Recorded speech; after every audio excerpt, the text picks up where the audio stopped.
covers. Yeah. Oh, hey, it happened. We're live. Welcome back, Woo! everybody, to another episode of Mad Liberty Party, where up is down, left is right, and the rules don't matter anymore because, nobody knows what they are or cares. Um, we've got friendlies here today, and I'm desperately searching for the right freaking overlay to use. There we go. We've got friendlies here today. You guys want to? We've got a returning guest with Leo. I think that a lot of people know who he is, but if you want to introduce yourself, please do. All right. Guzzling down over there. Uh, Mayan from Guatemala came to the U.S. Grew up in Texas. Joined the army for 14 years. Got out for a medical discharge. Um, Grew up in foster care. And what else? I'm now in. Well, that's who I am. Just a boogaloo boy doing things. Doing things and stuff and things. What about you, Sasha? This is the first time we've had you on, so you got to be Yeah, on the the first time, on the hot seat. Who the fuck are first you? time you've had me in. Like, I've been on, but only in chat and been like Well, yes, pestering you guys. you have But crossed the line from chat space to actual podcast space. I How does know it it's feel? terrifying, terrifying. Uh, so yeah, We'll be okay. We don't bite too much. I'm a 36-year-old trans woman. I vote libertarian. I am a firearms rights absolutionist. I think that like anything short of a turret-mounted GAL-8 for home defense is an infringement. And I'm a staunch advocate for LGBT rights as well because, well, they're my rights, so I'm gonna stand up for them. Yeah. Well, and that brings us around to the fact that what we're here to talk about tonight. So we've been seeing a lot of really messed up shit happening around the trans community, and there's a lot of misinformation out there about non-binary people and what's going on with that. And so we decided that we would like cast a net and throw out like give people a chance to ask questions and stuff. But we had also like talked about several things that we wanted to hit on as well that like are relevant to now and or our past, that like that stuff's very important to it broadens the picture if you think about it. But Yeah. like, I mean, I think we all had something that we really wanted to focus on, and I don't know, like, do we want to do questions first, or do we want to start off with something chill? Let's do something chill first before, Oh just wait, to get hold our on. bearings. You know. Haha, he made it. I did. Hello. How are you? Howdy. Oh shit, y'all are in the wrong spot. Yeah, There, I moved you. Nobody could tell anyways, but I'm fine being on the bottom. I fucked up Yeah. the overlay. Look at that. The cards are in the wrong place. This is Yeah. all your fault. Oh, yep. All my fault. Sorry about that. It's okay. Welcome to the show, Redneck. Thank you. Those of you guys who got to see our last Hatters Weekly, you know that he's back on the show with us, and it's going to be super awesome. Um, and he's here to talk about stuff with us too. Um, so, like, what do you guys want to do? You guys want to hit the weird questions? No, I'm just kidding. Y'all are not weirdos. Or do you guys want to like start with our? I mean, like, we could talk about. Hmm, I think these I'd say go questions for the themselves. questions. Yeah, we'll start with the easy one. Um, The easy one. which All one's the right. easy Let's do it. one? Crap. Yeah, therein lies the question. Because these things are Yeah. always so nuanced and so deceptively insidious. All right. Yeah. Well, I'll just start with the top one then, because they're not. I don't know which Oh, one's yeah. easier Let's actually, go in because it's order. horrible. All right. So, all right. We were asked. I'm still concerned that people are submitting to stereotypes due to pressure from society than personal choice. What's your take on it? You guys want to do like a round table and then kind of discuss it a little bit? So Sure. this This sounds like a phrasing of the concept that me transitioning is somehow or another playing into me and other trans women in general transitioning plays into gender stereotypes and like I've seen it phrased in a way that's like, well, you're just upholding the patriarchy, and it's like, I mean, I'm fairly like not I'm not gender stereotypical. It's like, yeah, I'll wear something pretty and whatnot, but if you had to describe me in a culture subset, it would be like diesel dyke. Diesel dyke. I mean, I I like love it. that. That makes me think about like Tank Girl. Yeah, very much. Sort of the diesel punk range of things, and yeah, goth as I'll well. answer Like that I've in a second, Cole. never fallen into that, and that's one of the things. It's like we're doing what makes us feel Right. Yeah. right, and yeah, part of that is the fact that like society has set up these norms for people, but we're not upholding the patriarchy by being ourselves. Yeah. It's an absurd double standard. Right. And one of the things I was like looking into it, like trans women, why they put on the makeup and everything, and why they're not considered drag, is drag, like drag queens and stuff. That's just for entertainment. Those are Yeah. costumes.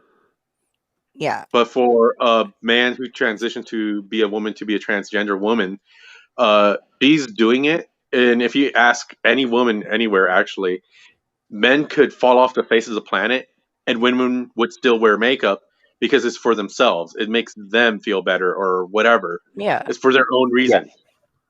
Yes. And the because wearing dresses or having whatever makes a woman feels beautiful or makes her feel some sort of way, and that's not upholding patriarchy. Yeah, some of those things came from like, a thin chin, long hair, dresses, and whatever what Western culture has imposed upon society or whatever. But like, Nowadays, that women stuff will has still want become to. art. You know. And some of those things came from the opposite direction. Like high Hmm. heels were an example of women taking something away from the patriarchy. And Right. Like high heels used to be a men's thing. another thing that you also have to remember as well is when someone is transitioning, they are almost boxed in by society in regards Yeah. to either hyper feminizing themselves or hyper masculinizing themselves, because if Yeah. they don't, they're not considered transgender, or they're not You're not considered trans the enough, sex They're or not the good enough. gender or that they're you're going Don't for. pass. transgender. Exactly. Yeah. No, not Just passing.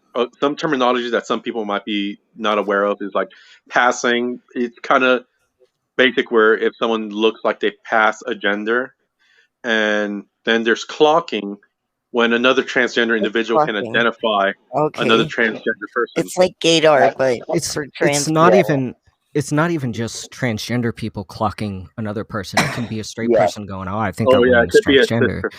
and Yeah. So clocking is, yeah, like as you said, a straight person or whatever can identify a transgender person.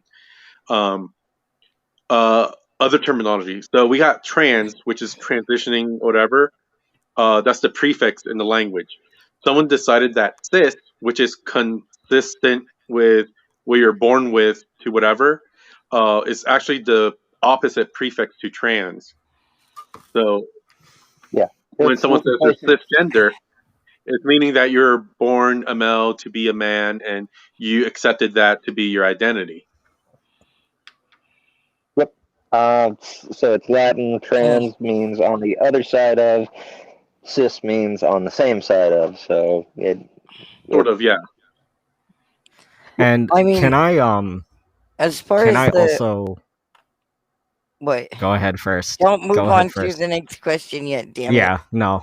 Yeah, I that's was why I gonna was gonna say, ask. as far as the first question goes and everything like that, there's always gonna be some people who want do things to get attention, but we shouldn't really be. That's not a majority of people. you're gonna run into douchebags that trend on all sorts of things. I've seen them do it with mental illness. I can't imagine anyone wanting a fucking mental illness, like, or coveting that kind of attention or whatever, because it sucks. But they exist out there and stuff like that. So, like, I mean, there are a couple of people that are like some people out there who are probably like, I guess, societally pressured because like they feel like they can get more attention that way or something. But like I think that that's like a huge minority, and like it's people on the right talk about it a lot. Like it's a big deal that it's happening all the time and everything like that. But like um it's really not something that people are pressuring on people. I've not really ever seen somebody pressure someone to be trans. Like Yeah. It's not Basic necessarily. representation is not I feel is like not we're seeing a lot pressuring more because society. it's becoming more okay to just accept that you may not be binary, or or trans, or you might be trans or you might not be binary or something like that.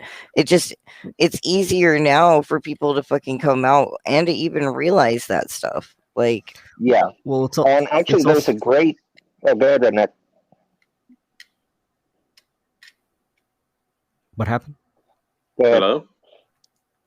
You were about to say something.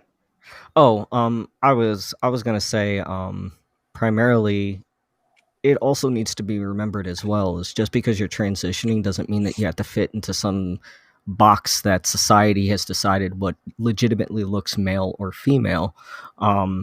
Transitioning is a spectrum and a process, and there are many women out there who do not look the standard woman. They well, may yeah, be and built men too. larger.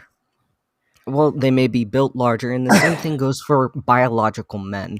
So the fact that some people, I should say, some people decide to put transgender people in this box of you must dress hyper feminine to be even considered remotely female, or you must dress hyper masculine to be considered any form of male is ridiculous. And I Oh don't yeah, think I we should mean, be gender doing that. roles are kind of bullshit, I'm not gonna lie. Yeah. um I'm gonna wear whatever the fuck I want to, and I mean, I don't know. I'm kind of like coming back around from like having a more right wing view of this, just because like that was what I was surrounded by for basically ever. Um, Yeah. I'm still like coming to be more comfortable with myself and shit like that. I'm not gonna lie. Like it can be kind of awkward and stuff. Um, but I think I'm actually pretty fucking fluid. Like, and I'm starting to be pretty chill with that. But like, Yeah.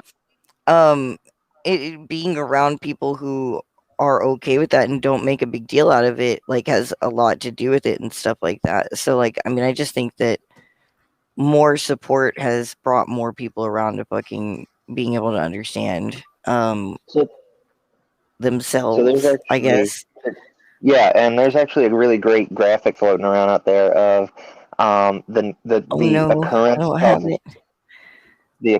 left-handed people once left-handedness became undemonized because they literally used to Like, try to teach call, people to be call right-handed. Yeah.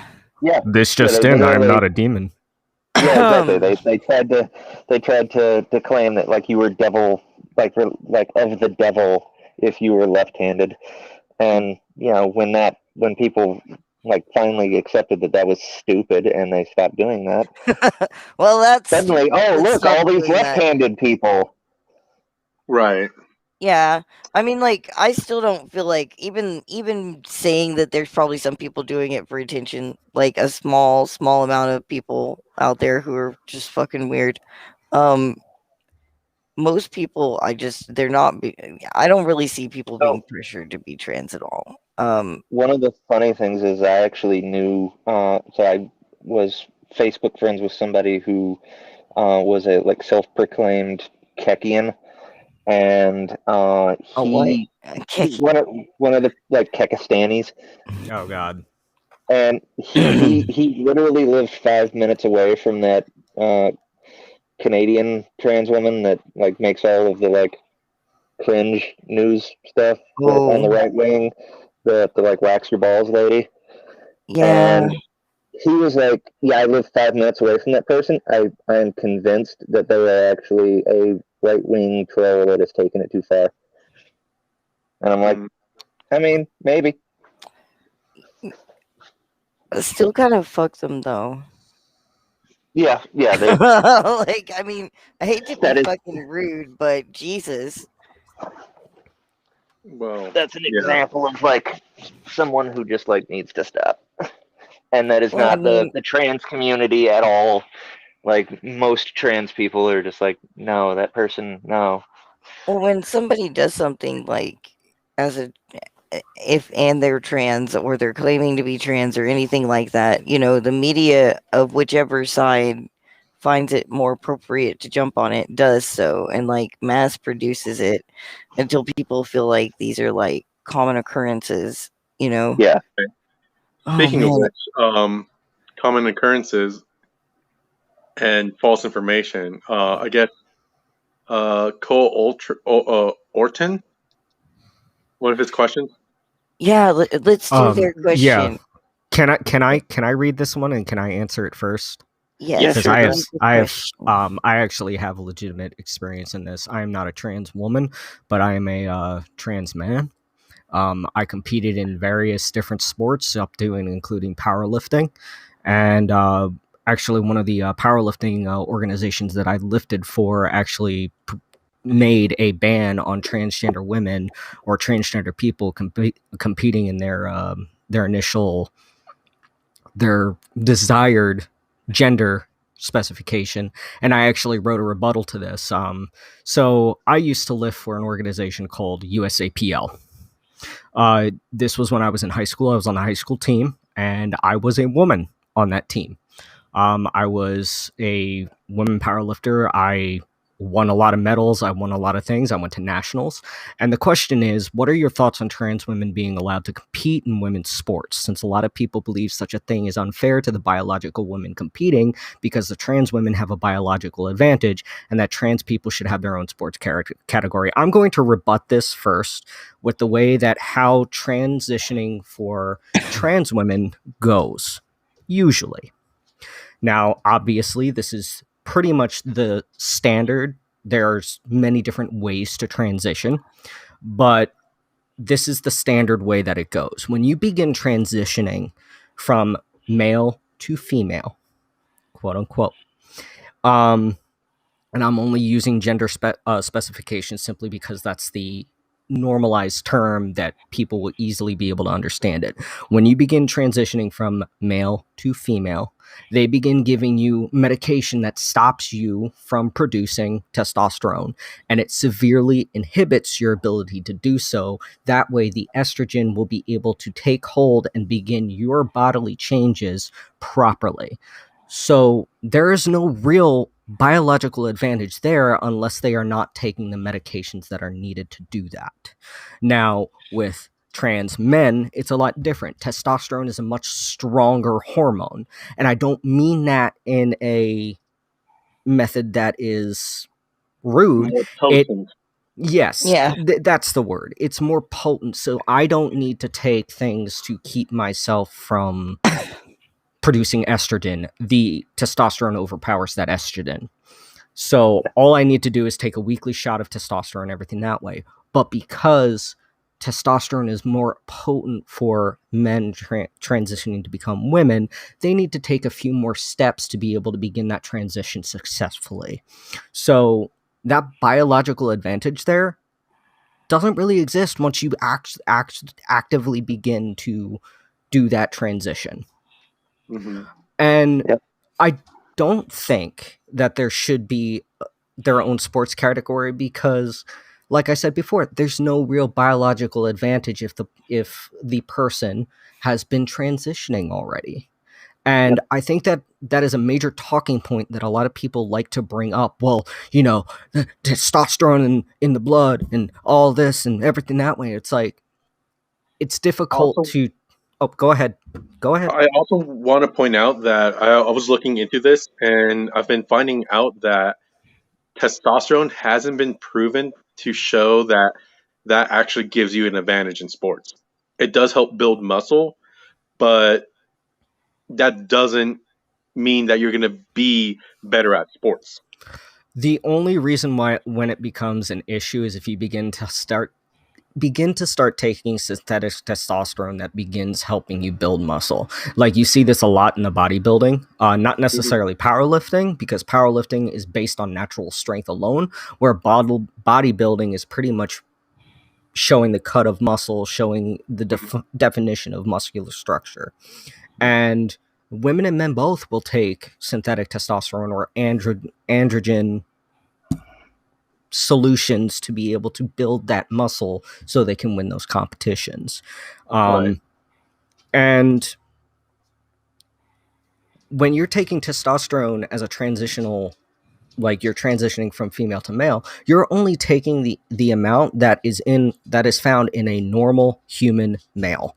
You're not overclocking it. You're not taking it and roiding out or anything that way. Yeah, of course there comes like hormonal changes because you're pretty much going through a second puberty. It's hell. I wish someone told me about it because you know, but Yeah, going through all of the those first 5 weeks are the fun doozy. puberty, psychological things, but not actually like being a teenager. It sucks. I So think my doctor said you're going to be a little rowdy for a few weeks. yeah. And I was like, that's a fucking understatement. Jesus Christ. And and a lot of people need to realize as well is that the doses that are being given to transgender people are not any different than what you would find in a normal biological female or it's male. not like they're roiding people up. It's just a teeny tiny bit of something. Something I'd like to also elaborate on this Of is course. that after a period of, I think it's 3 years, but definitely after 7 years, but after a period of 3 years, the muscle texture, tone, composition, everything is identical to the hormonal, is identical to a person of the hormonal makeup. So Exactly. trans woman will have a muscular, like the actual muscular fibers will be indistinguishable from a cis woman, and a trans man will be indistinguishable from a cis man. There are some differences in the makeup of the muscular structure because of the effect of the hormones, but after that period of time, that it's indistinguishable. So this whole thing of like, well, they were a man and they had muscle, men's muscles. So no, it's like if John Cena started to take hormone treatment in 3 years, he would lose a crap load of muscle mass, and his muscle structure would be effectively identical to a woman. And actually, Mike, I sent you a couple of infographics and a cool picture of the previous like Summer Olympics female lineup, and it shows like the grand like spectrum of women's body types. Exactly. And Oh, I it's gotta like download this everyone, and put it up on the fucking screen. Give me a second. This is pretty yeah. cool. And it's like as a trans woman, I'm 5'11", and I've run into cis women who are much bigger than me physically, like intimidatingly bigger than me phically. They can wrestle a bear? Yeah. Yeah. It's like, have you seen Slavic? Have you seen Slavic and like Scottish women? Yeah, have it you is seen them? definitely like even in under like I think I've only been doing this for like a year now. Like the fat has changed, like moved around. Like I'm gathering it in different ways, and like I have to work out in different ways, and like muscle is growing in certain areas better than others and shit. Like it's drastic. Like they think this is not that they think that these Pete and stuff are like literally just like dudes. Yeah. Look at that though. Look at that, it's y'all. not that way. Yeah, no, it's beautiful. That's just like a small spread of the bunch, but it's like, it's one of those things like, and also in like the sports thing is this absurd notion from from transphobic individuals that like even the most average man could devastate professional women's players. It's like no, dear. No. Like the average No, man, if look at Serena Kathy Williams, Collins over here in boxing. yeah, Third on the it's left. like if She's gonna kick my ass. All of if, these if women are gonna kick my ass. The whole thing that I've if also Venus or Serena Williams aggressively high-fived the average man in the face, he's probably going to die. and I also want to bring up as well is it's almost insulting that people would say something like that because these are women who have pretty much exceeded all athletic expectation and are top of the line to say and insult them badasses.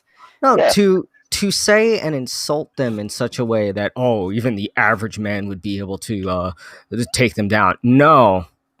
Yeah. No. Well, see, the thing is, true. I think that it's ridiculous that people think that because, like, I've been in the SCA since I was like, I don't know, like 15 years old now, and like I'm not as active nowadays as I used to be. But like one of the things that I noticed was in our kingdoms here, including the one I'm in now, they had women and men fight next to each other and against each other in full contact combat sports, and like it got to the point where our females, the women from our kingdoms, were so well adjusted to fighting with and alongside men and stuff like that, and that they would beat the shit out of dudes. Like we have a lot of iron queens and stuff like that who won by right of arms and stuff.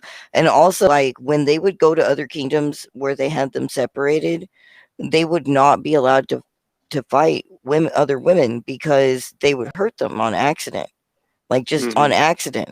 And I'm like, we shouldn't be separating sports at all. Like we could all be total motherfucking badasses if we weren't, segregating ourselves from each other. Yeah. So, also, one of the things that quite a few of the anti-trans sports bills that have been put forward lately have specifically been retracted because there has been zero evidence provided of except for in places like Arkansas, because we don't need evidence. They're fucking ridiculous. Yeah. And the whole thing that you also got to remember as well is most of the people who are pushing these kinds of things are people who are inherently anti-transgender, or they don't understand the process it takes to actually take someone from transition to transitioning, and they don't understand what medications are in place, how the body begins to act towards those medications. And it's disappointing because you see, like, I actually wrote a rebuttal after I found out that USAPL did this. I actually wrote an official rebuttal to them. And it frustrated me because I stated, listen, I was a female powerlifter throughout most of my high school time. I competed in your organization. I've won state and national championships in your organization. But because I decided to transition, I wouldn't be allowed to. And I wrote a whole paper on how transitioning actually works for both sides of the spectrum. And I haven't gotten a reply, but hopefully they take it into consideration because they're trying to say that it is a drug enhancement. And I'm like, no, honey. No, it's not. That's the aggravating thing is so often they either straight up forget that trans men exist, or they do that. The other side, which is almost worse, they do that and try to claim that well they're taking testosterone, so obviously that's no. Actually, in fact, like you had said earlier, the goal is to be on par with cis men as far as testosterone production, but typically it's actually lower. You have lower testosterone than cis men, so it's absurd. Yeah. So talking about bills and things like that, the ones for the children to protect them. Those they're ridiculous because one, they're trying to ban puberty blockers, which Exactly. Which are Uh, goddamn, like, I can't imagine what my life would have been like if those things had been available to me as a kid. I Like, know, right? it I would have that's the know. been really so much frustrating thing is easier on me in every fucking way. that's the really frustrating thing is they've been available for our entire lifetimes and longer because the Well, Netherlands yeah, started treating that's trans people with puberty blockers back in '78, yeah. and But here we so had it's no not idea what the some fuck was going on, like, at yeah. all. We didn't know what was going on. Well, it was because it was deliberately suppressed by a bunch of transphobic gatekeepers. The early like doctors involved in providing transitional care were a lot of them were transphobes, and quite a few of them have admitted that like their definition for what qualifies as a trans woman is someone who they personally found sexually attractive. What the fuck? Yeah. Hmm. I think that also regarding the sexual attraction and everything that way, the porn industry has not helped the transgender community. yeah, By and In large, no, it hasn't. The industry itself, no. Um, exactly. Open source sites like what is it, Pornhub and things like that, where just anybody can post stuff. That actually has done way more to like stigmatize the trans porn industry in a way yeah, by democratizing it. Yeah, it's much easier to do independent. Hmm. yeah, Yeah, because Mm, it allowed the performers to, be themselves and not be some caricature. yeah. And And it's sad. It makes me so sad because 9 times out of 10 they will pretty much say, "Hey, you're under contract." I think I read it okay, somewhere. I'm so the porn industry, I'm kind of familiar with it a lot because I used to be a go-go dancer back in the day and met with a lot of porn stars who would come in and do, uh, they would show up for people for the gay people at clubs and shake hands and whatever. Um, yeah, the porn industry itself, the straight one fucked up. They still conservative on a lot of their things. The gay porn industry, since most of it was taboo, they just kind of doubled down on it. But now with the rise of OnlyFans, the porn stars who are now out off contract and doing their own thing are now open with transgender individuals, having sex with them, and having like these discussions about um, what it is to be trans Yeah. man or a trans woman. yep, and I I mean, getting away from some decentralizing of is the always like, going to make it better for the people, you know. yep, These industries, they decide what we want instead of actually giving us what we want, and we just take it, like, largely. yep. Jeez, okay. I'm sorry. I'm Off like, ugh. You know, off that of that this depression topic, there is some good things though in regards to actually, you know what? I'll bring this up later because I don't want to get it. I'll bring it up later. yeah. But on the previous subject, it has made like trying to like date as a trans woman is really difficult because I'm either this highly fetishized thing, or I'm constantly worrying that someone's going to try to murder me because I exist and then Or blame me for both. my own murder. I mean, like, Yeah, there's or both. both. Or How both. about Yeah, both? We could exactly. do, yeah. That happens. And it's also real difficult doing it as a trans man too, because it's you look the part, you look male. I mean, Yep. I look like a Viking dwarf. I'm Got a full beard. I grow a better beard than my dad. Like my hair is long down to my shoulders. But the issue is it comes down to, okay, is someone gonna find out when I'm trying to go to the bathroom and beat me up in the stall? Is someone going to find out that I'm trans, tell the friends that she has in the bar and get beaten up by her friends because I'm trans and she thought I was hot and she got offended that I'm trans and she thought I was hot? Like, Yeah. Yeah. and Mhm. it's that kind of stuff too that like people don't really understand. They're like, oh, it can't be that bad. All of the media and everyone loves you. It's like, yeah, No. I mean, they're not no. really all that helpful. No. I mean, Media they're hasn't loved trans people in forever. No. They're just the finally media starting to and the like begrudgingly politicians. accept They it. they literally use us as fucking trade tokens. Like Yep.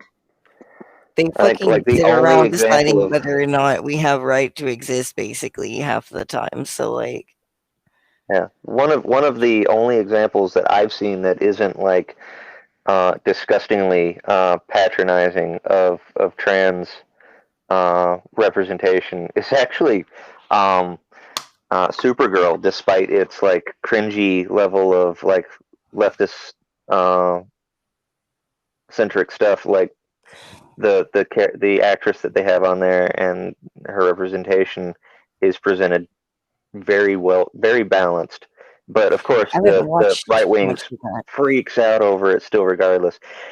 I It's comic books. cringed out because yeah, exactly. That's one of the things. Like, oh, comic books and they're lefty. It's like they've always been. Like Yeah. Stanley created the X-Men to combat racism, like Yeah, like specifically.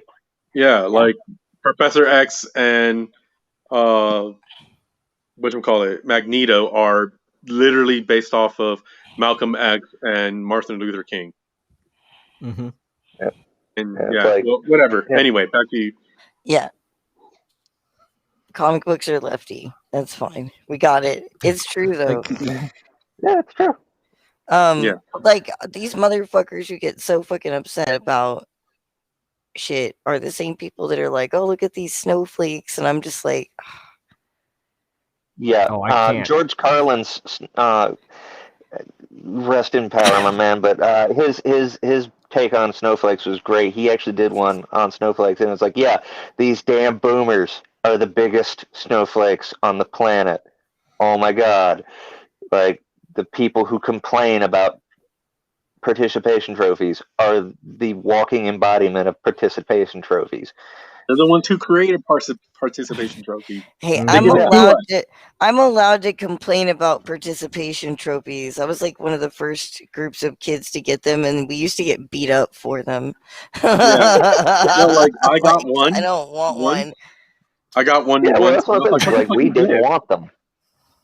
Like, I threw mine away. Like, Yeah, yeah, I was like, I got one too, and it "Okay, was like loser we ribbon." didn't want them. It was the '70s kids that had grown up and become helicopter parents that felt like bad because like their parents never like loved them enough or some crap, and it's like, okay, you're going too far in the opposite direction, and no We're one like, actually asked for this, and we're catching it from both sides because now yeah. like the people who aren't involved in this are like, oh, all these coddled children. It's like, no, we just want to play the sport or do the thing or whatever, and it's like yeah, we it's really didn't not ask that for it. fucking big of a Just trying to deal. have fun.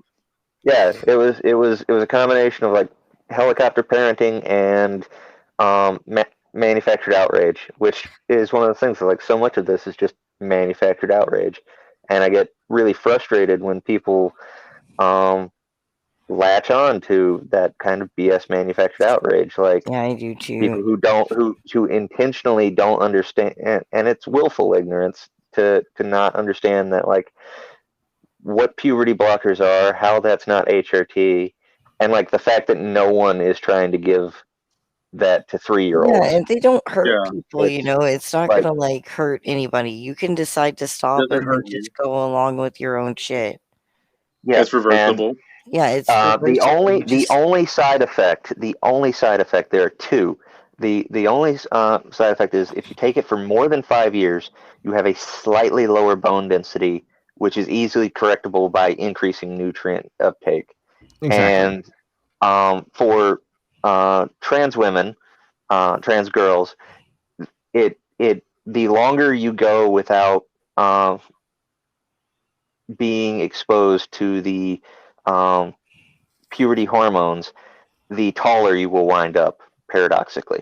So trans women who go on blockers have a tendency to be tall, like really tall.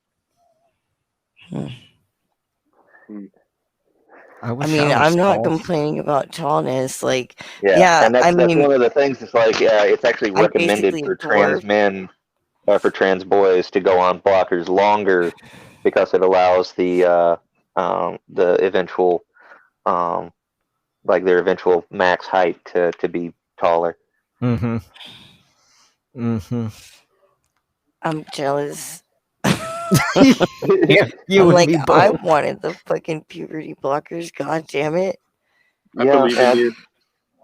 No, I had to go like through all these weird hyper feminization phases and stuff, Right. well, I trying mean, to fix it. I'm interacting right now primarily through what has been for 20, 25 plus years for me a total curse. I'm Mm-hmm. 36 and I've been like poisoned by testosterone for like 23 of those. So my voice is hell. Well, I'm Mm. probably always going to sound like a fucking chipmunk, so I feel you there. Mm, I have no idea what I sound like at all. You sound fine, actually. yeah. Yeah. I've actually never listened to my own voice. I don't really. You Wow. could always Okay. go look. You should go watch Yeah, the I think I'm gonna episode go back to later. this. Be I'm like, gonna, how did this I'm gonna work out? watch the episode again. Like, what do I sound like? But I think also another thing that really needs to be talked about as well, and it really needs to like hit home, is sex education, gender studies, everything that way is not radicalization of a generation. It's No, Yeah. it's important. not. So It's I actually saw something earlier today that was perfect for for helping people understand by simply rephrasing the question. There was actually a If question that was based off of this. If you guys want to hit on it in a second. sure. Let's yeah, actually hit it. so if you rephrase the question just slightly to if, like, for example, people are trying to, like, well, I want to be able to exempt my kid from learning about LGBTQ people. It's like, well, okay, but would you do this? Would it still be socially acceptable for you to do the same thing when it comes to Black people, when it comes to African Americans? It's like when it comes to like learning in school about the increased risk of like the health hazards associated with sickle cell anemia, because I learned about that when I was in like high school and middle school health class. I learned about these disparities of healthcare in Right. regards to BIPOC people. So like you phrase it, it's like you're just learning about people. It's not advocating for people to be you're not going to turn anyone trans. You either No. are or you aren't. Mm-hmm. And Yeah. one of the things, like, these conservatives hold it up as some sort of utter mic drop, is this case, this tragic case of a kid who was forcibly reassigned thanks to a botched circumcision, and that Hmm. person went on to eventually commit suicide. And it's like that's literally an example of how gender is immutable. Yeah. They when this person was an infant, because they did a forcible procedure on them, which I I still circumcision consider it is, gender mutilation unless the person actually actively decides to get it done themselves. But yes, that it is my is opinion genital. on it. Well, It yeah, is I it mean, is, like at this and point, like they basically just in the case of a trans person like me, it's literally female genital mutilation. It's just Mm-hmm. with extra steps. Then it's like there are things, if I were to get the reassignment surgery or the reconstruction surgery, there are things that they can't do for me that they would be able to do for someone who's not circumcised. Mm-hmm. Right. Because it's way more than just a little piece of skin. There's Yeah. actually like different organs, yeah. sub organs within the Mm. tissue that are removed. Yeah, I mean, like, and they do this like all the time, apparently. Yeah, and They just decide what gender you're gonna be. They just like, I guess, like they decide whether you're gonna go with blue or pink, and it's based off of what is seems more proper at the moment. I mean, yeah. I feel So every lucky last that one of they didn't notice, and we just yeah, I let was it actually slide gonna bring through. that But up. like, Every last one of these bills that bans trans like reassignment surgery for kids, every last one of them makes an exception for intersex kids, which Hmm. they're forcibly reassigned at infancy, which yeah, creates so many additional health problems for them because the yes. tissue is not developed enough to rearrange like that. Exactly. Right. But Like these people have they're no born problems that way with that. for a reason. The body Yes. developed that way for that. And then afterwards, when they've been mutilated like that, they have to like, take medications or, like get further surgeries done. It can be pretty bad. But like, Yeah. I mean, it's not like this is new. You know, they've been doing this for a long time. Like, it makes me wonder because I'm like, no wonder we're like such a small percent. Like, what is it, 2% almost, or Yeah. something like that? So It's Um, like the 1.8.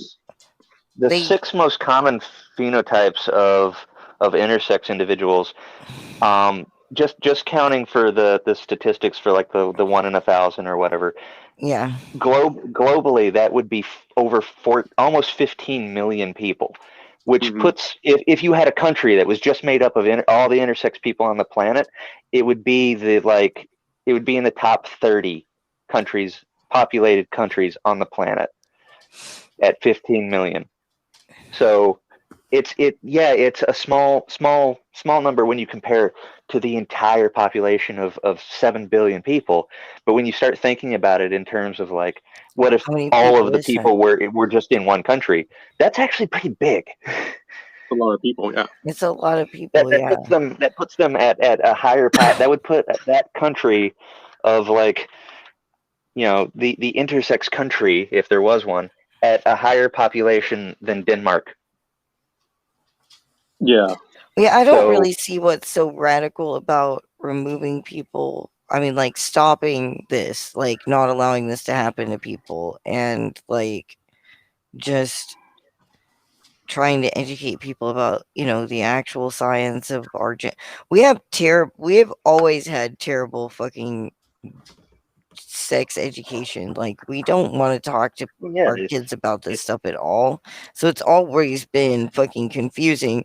I don't understand why people are so upset about um us trying to like actually improve on that. Like, when we learn something new about space, we don't pretend we didn't learn that and keep to the old ways. We fucking I add will that to the point out the number of curriculum. Excuse me. I People will were point doing out that the with people who Pluto. argue over Pluto. Yeah. Oh my god, yes, the Pluto argument. Jesus Christ, y'all. Calm the fuck down. Prime I mean, like, example of like the ignorance of but the tradition. majority of people will actually like take to new science and like that's been found and stuff like that. That's how we Yeah, have advanced. Albeit as slow as we have. Like, the aliens are all out there like, God damn, it's gonna take these people for fucking ever. I'm You gonna just be yeah. dead by the time they get out here.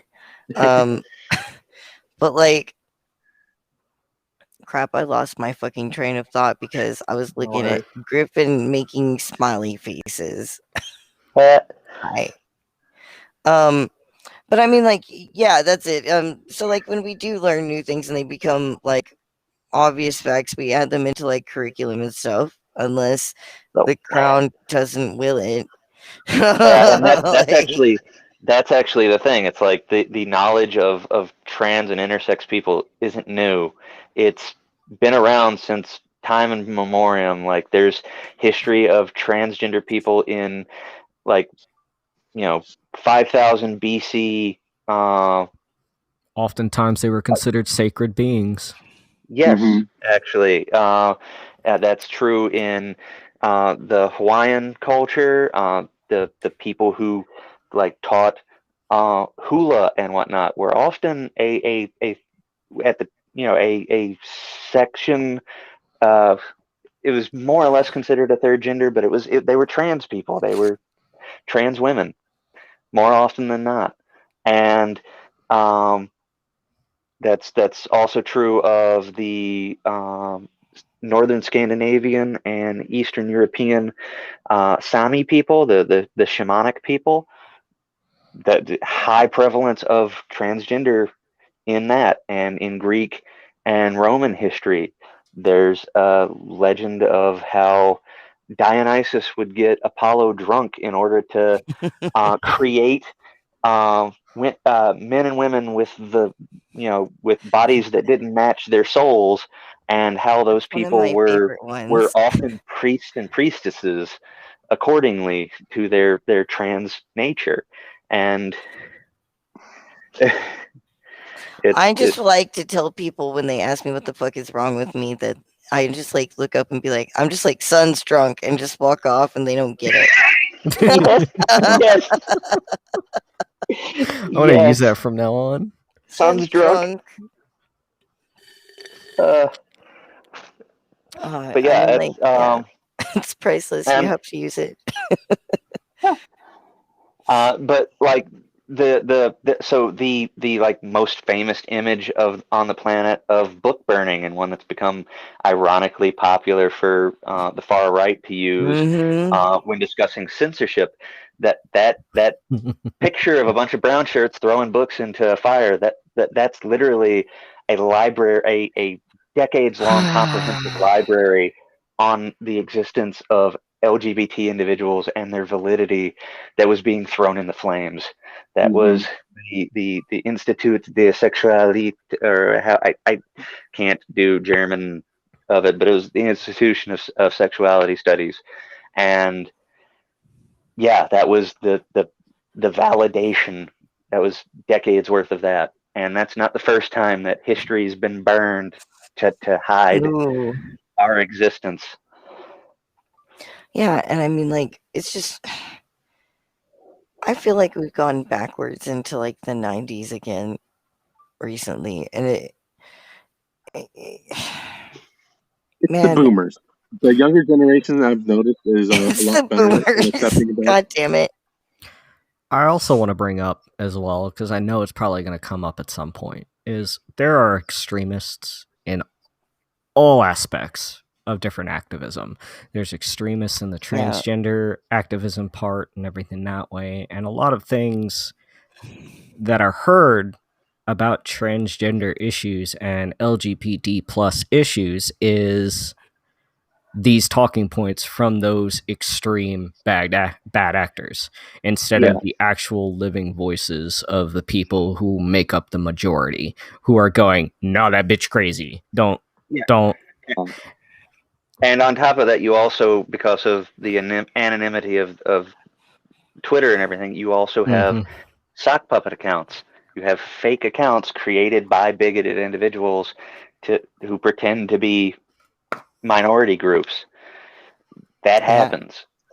Of course, you I mean, as Furious just said, you also have people who have just gone overboard in their reaction to the hatred directed against them, and are saying things that like the rest of the community is like, no, that's take a step back. no. Yeah. And I can speak from experience because before I became the hippie redneck that I am now, I used to be a heavy white supremacist. Like, Mm. I used to be, before I transitioned, stone cold, horrible human being. Mm. And my main thing was creating memes, creating graphics, creating sock puppet accounts, creating all sorts of different things that I could use to make people look illegitimate in activist communities. They're all shut down now. And I've since joined Life After Hate. I volunteer through that. I volunteer through Shield Wall and everything that way. So I've been trying to turn that dark past behind me, But I also know that some of the things that I hear people saying, I'm like, oh my God, was that something that I spurned on? Or was that something that I might have caused? And primarily one of the reasons why I'm so active in activism now is because I'm trying to reverse the damage that I myself has caused. And now that I'm trans, now that I pretty much opened myself up going, no, you can be this human being and still be valid and existing and happy and be that person. It's helped me a lot mentally, but I also am kind of grateful for my past as well, because I know exactly the kind of tactics that these people will use, and I can use it against them.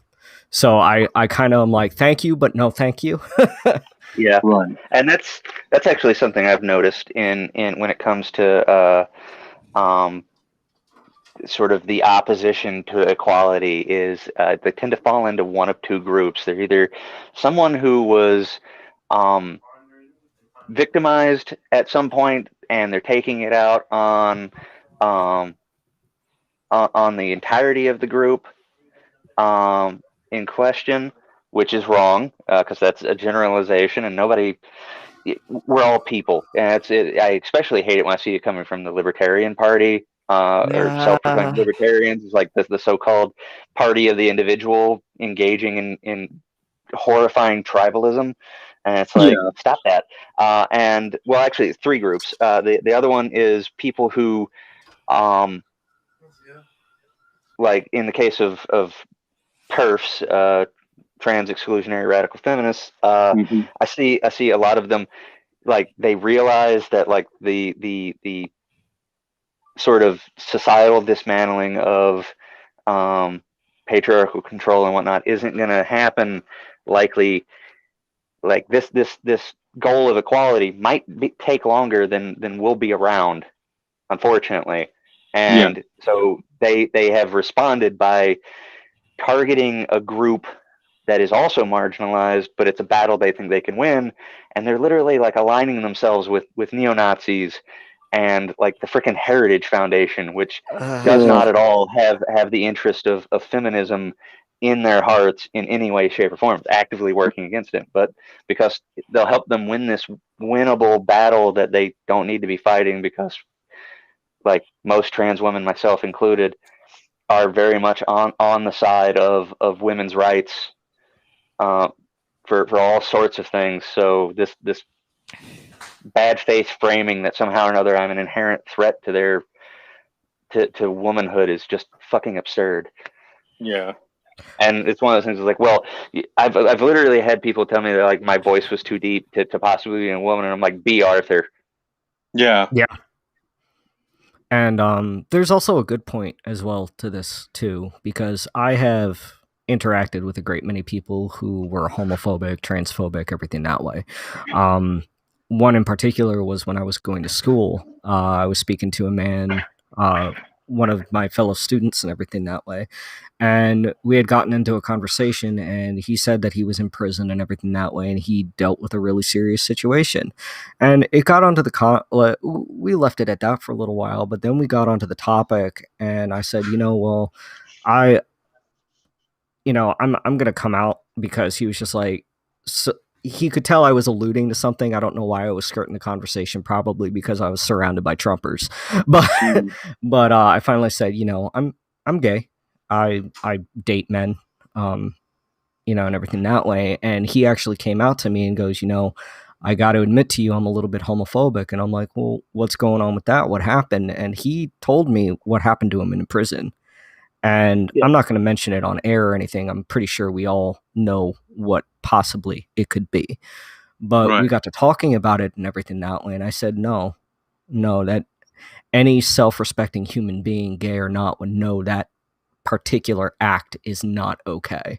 And you don't have to worry about me doing that. If I make you uncomfortable at any point in time, please just tell me to walk away, and I will. Like, that is your comfort level. I want you to feel comfortable around me because you told me about what happened to you, and I want to make sure that you're okay. And after that, I noticed he talked to me a lot more, and he realized it's like, I finally realized now that not all gay people agree to that behavior. And I'm like, well, that's good, and it's good to none of have. us do. Oh, So surprise! Yeah. And I have a similar story. I had a coworker who was like violent, almost violent. His like attitude was exceptionally hostile, almost to the point of violence. And I finally was like, dude, what the hell's going on? And it was one time when we were like out and about, and he admitted that like someone had abused him when he was a child, and so he just associated this absurd concept that like that so many conservatives put forth of all. At the time, I was out. I was only out as a gay man, and he was like, all gay guys are pedophiles. It's like, oh hell no, no. If this person's still around, like I'll go rent a wood chipper. Yeah. Like that's not at all the case. So I was able to like get him to understand. It's like, no, that's not the case. We're not all the minority, and it's one of those things of like abuse, violation of consent is horrifying whenever it happens, no matter who it happens to, and no matter under what circumstances. And that is not something that is in any way inherent. In fact, if anything, in the LGBT and BDSM community, it is drastically reduced compared to the general population as far as violation of consent. Because we have these open talks about the nature of consent, mostly because of the bad stereotypes that are out there. And it comes before we as move on, I'm gonna have to head out. Oh no, we'll miss you. Yeah. Thank you for coming. Yeah, it was a great talk. Yeah, it was. Yes, come back anytime we have a topic that you're interested in, for sure. All right. Bye, everyone. Bye, everybody. And make sure to check out their Twitter. It's linked below. Well, it is if you're on YouTube. Okay, I'll check it out later. All right. Bye. Take care. Be safe. I have to rearrange us now. Oh. Uh-oh. There we go. But I'm not sure if y'all are in the right spots. I'm just gonna pretend.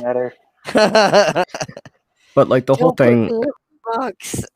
as well, going back to the point too, the whole thing about that as well is sometimes you just got to talk to people. And I know it's really hard sometimes to talk to people with vastly and glaringly opposing views, but my partner said this to me all the time.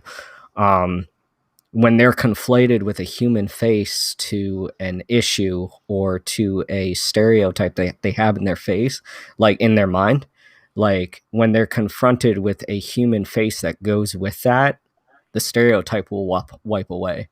And it's always good to have conversation. And I mean, I wouldn't be where I am. I'd probably still be a white supremacist right now, horrible and absolutely upset with my life because I haven't transitioned. And I think, like I would not have pulled myself out of that mentality without people willing to talk to me and have conversations and challenge my viewpoints. And I really hope that more people begin talking to each other again, because so many people have stopped, and it's sad. Yeah. And that actually, so I mean, and we've been divided up into the echo chambers and shit now. Yeah, and that actually reminds me of like the group that I sort of left out of my previous like groups of bigoted individuals, and that's the people who are the thing that they project upon. The example would be all of the homophobic Republican senators and lawmakers who get outed as being gay.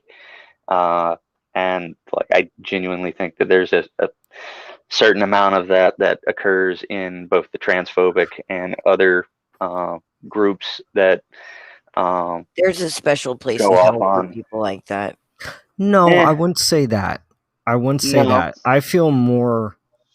I don't want to say pity because that sounds demeaning, but I empathize with them. Okay, if they're doing it on purpose, there's a very special place in hell for people like that. If they're doing it It's because only that's like, what they've been beaten into thinking, there's a big yeah, difference.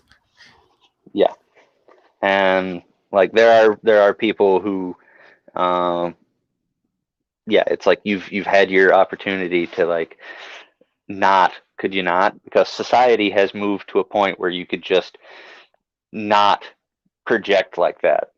You can come out, and there's a lot of people out there who probably won't forgive you, but they'll stop being actively antagonistic against you if you stop being actively antagonistic against them. So Well, I there's mean, that. there's conservative gay communities now too. So, There's I mean, like, gay it's not like you'll be neo-Nazis. alone. So Oh, Yeah, God, there is. Fun. Yes. Oh, There gee. is, yeah. There's gays everywhere. You can't get rid of them now. They're the Nazis. All right, so do we have another question that we can go over? Yes, we do. We kind of hit on the other one, but this one is kind of like off kilter of it. So, like, Okay. I'll just go ahead and say it anyways. They were like, talk about this when you talk about gender identity from a conservative's point of view. More and more schools have begun teaching about gender acceptance and transgender being normal. Now, with that in mind, normal is very cultural. What is normal for some may be foreign. Sorry, it's hard for me to read. I can't read. I'm dumb. For some, may be very foreign and disturbing to others. We cannot, through force, normalize something that others find completely abnormal. Though I have an open mind, I was raised in a very conservative family. I see things from both perspectives. How can we teach about what is normal in schools? I do not necessarily think I would want my kids to be learning about gender reassignment or etc. in schools. As a parent, if someone came to talk to my child about how wanting to be a different sex and how it is okay to undergo surgery or their genitals based on an immature opinion, it would infuriate me. We talk about genitals with adults, not children, in a public classroom. I wouldn't allow that conversation to be had with my kid in that setting. At the same time, I would hope they wouldn't teach that it is wrong either or that discrimination is acceptable. How do we find a way forward towards acceptance without forcing things? Beliefs are very personal. How can we find a balance? Culture is very personal. It cannot be forced. When people feel forced, then that is when they become militant. So potentially by trying to institute gender education, the left is perhaps going to cause more anger and militancy in conservatives rather than the acceptance they hope to instill. Well, I Okay, mean, can I go? okay, Can so I it go is first? definitely making them more militant, and they're being total dicks about it. okay, Can I go first, please? Mhm. yeah, I'm going to be pretty blunt, excessively blunt. Why are we thinking that kids, like children, are going to be learning about this? Because when you hit high school, that's when you begin to go through puberty. That's when you're beginning to discover yourself. That's when you're beginning to pretty much come into your body, whether it's hormones or anything that way. And don't tell me that no kid, no teenager, no high schooler has ever not had sex unless they chose not to. Because I'm going to tell you right now, a lot of teenagers are having sex. Yeah, And a yeah, a lot. lot of teenagers don't know what to do, and they don't know about their bodies. And then the very same conservatives who are complaining about sex ed in school are wondering why there's so many kids getting pregnant. Now, yep, let me tell you this right now as well. Why would it not fit in sex ed? Discovering, hey, this is where your hormones are. This is the sexual reproductive organs. This Yeah, is how they're not sex gonna be works. coming in and trying to sell shit to your kids. This isn't yeah, like exactly. No Like, one's a fucking uh, pampered we chef aren't the army. hour. We don't have recruiters. Holy yeah. Yeah, fucking shit. As I mentioned earlier with that example of the person who was forcibly reassigned with after the botched circumcision, you cannot change someone's gender forcibly. It's an immutable characteristic. You can't force trans people to not be trans. Conversion therapy is literally psychological torture, oftentimes backed up with physical torture. And that actually brings up a point that I had wanted to make earlier, but I got caught up in things. A lot of transphobic individuals will point out this 1980s study by a person named Richard Green, and claim that, well, 80% of trans kids go on to be the cisgendered, and it's like, no, that study, the study of behaviorally effeminate boys, was actually a horrifying case of psychological torture through conversion therapy that included electroshock therapy, and psychological torture, and was applied to, again, behaviorally effeminate boys, the vast majority of Oh whom yeah. weren't even trans. They were just effeminately gay, and like they experienced his I idea. bet some of them were just Green's Metro too. Green's idea of is like anything that didn't meet the like 1950s Captain America style of manliness was an inherent threat to like society and humanity as a whole, and had to be stomped out through force. And like these kids experienced, as they went on later in life, they experienced higher levels of outward misogyny and like a verbal and physical abuse against their mothers, and that was something that like Green specifically stated he was proud of. And like most of them weren't trans. And like when you went back to them and asked them, it's like, well, how do you feel now? You really think that the person who shocked their genitals is gonna they're gonna tell them that it's like, oh yeah, no, I'm still the same. No, you're gonna tell them whatever the fuck you think they're gonna want to hear. It's like the whole thing. More open studies and not like horrifying torture sessions have shown that the detransition rate of trans individuals is less than 1%, and an astounding number of the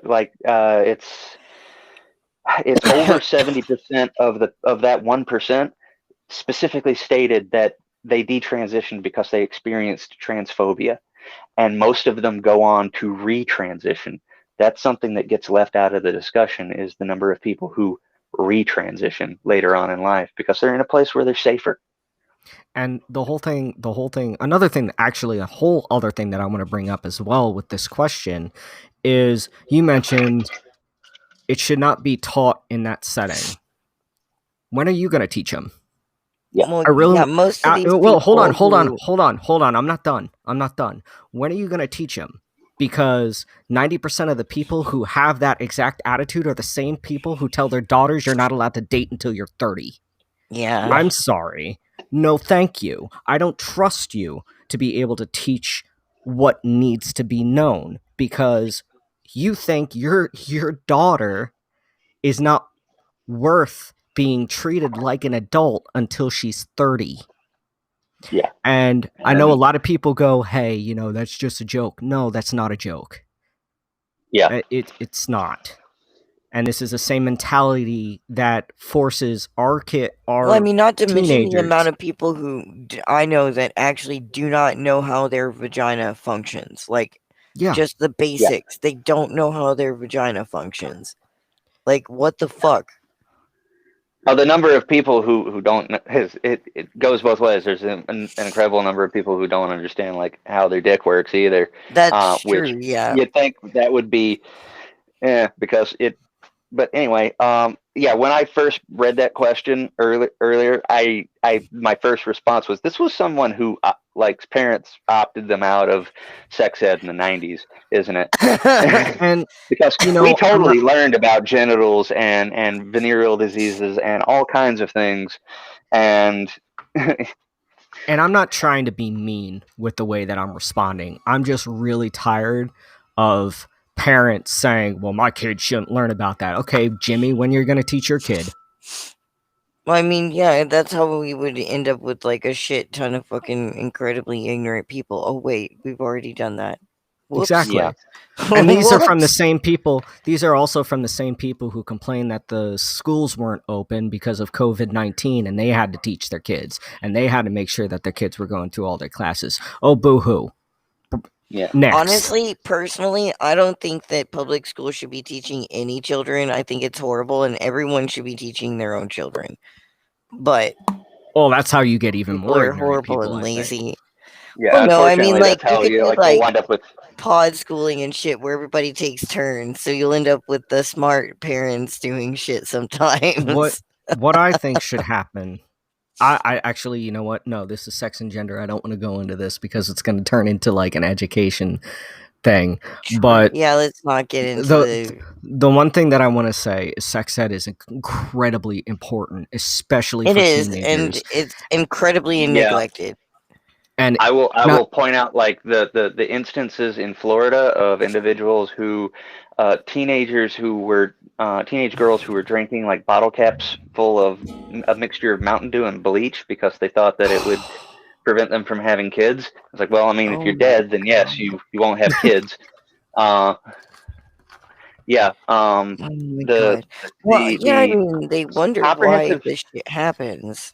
Yeah, and again, pointing back to like Scandinavia, they start teaching generalized generalized sex education to kindergartners. Now it's limited to, this is what bad touching is. If somebody does this, then you go tell another adult and things like that.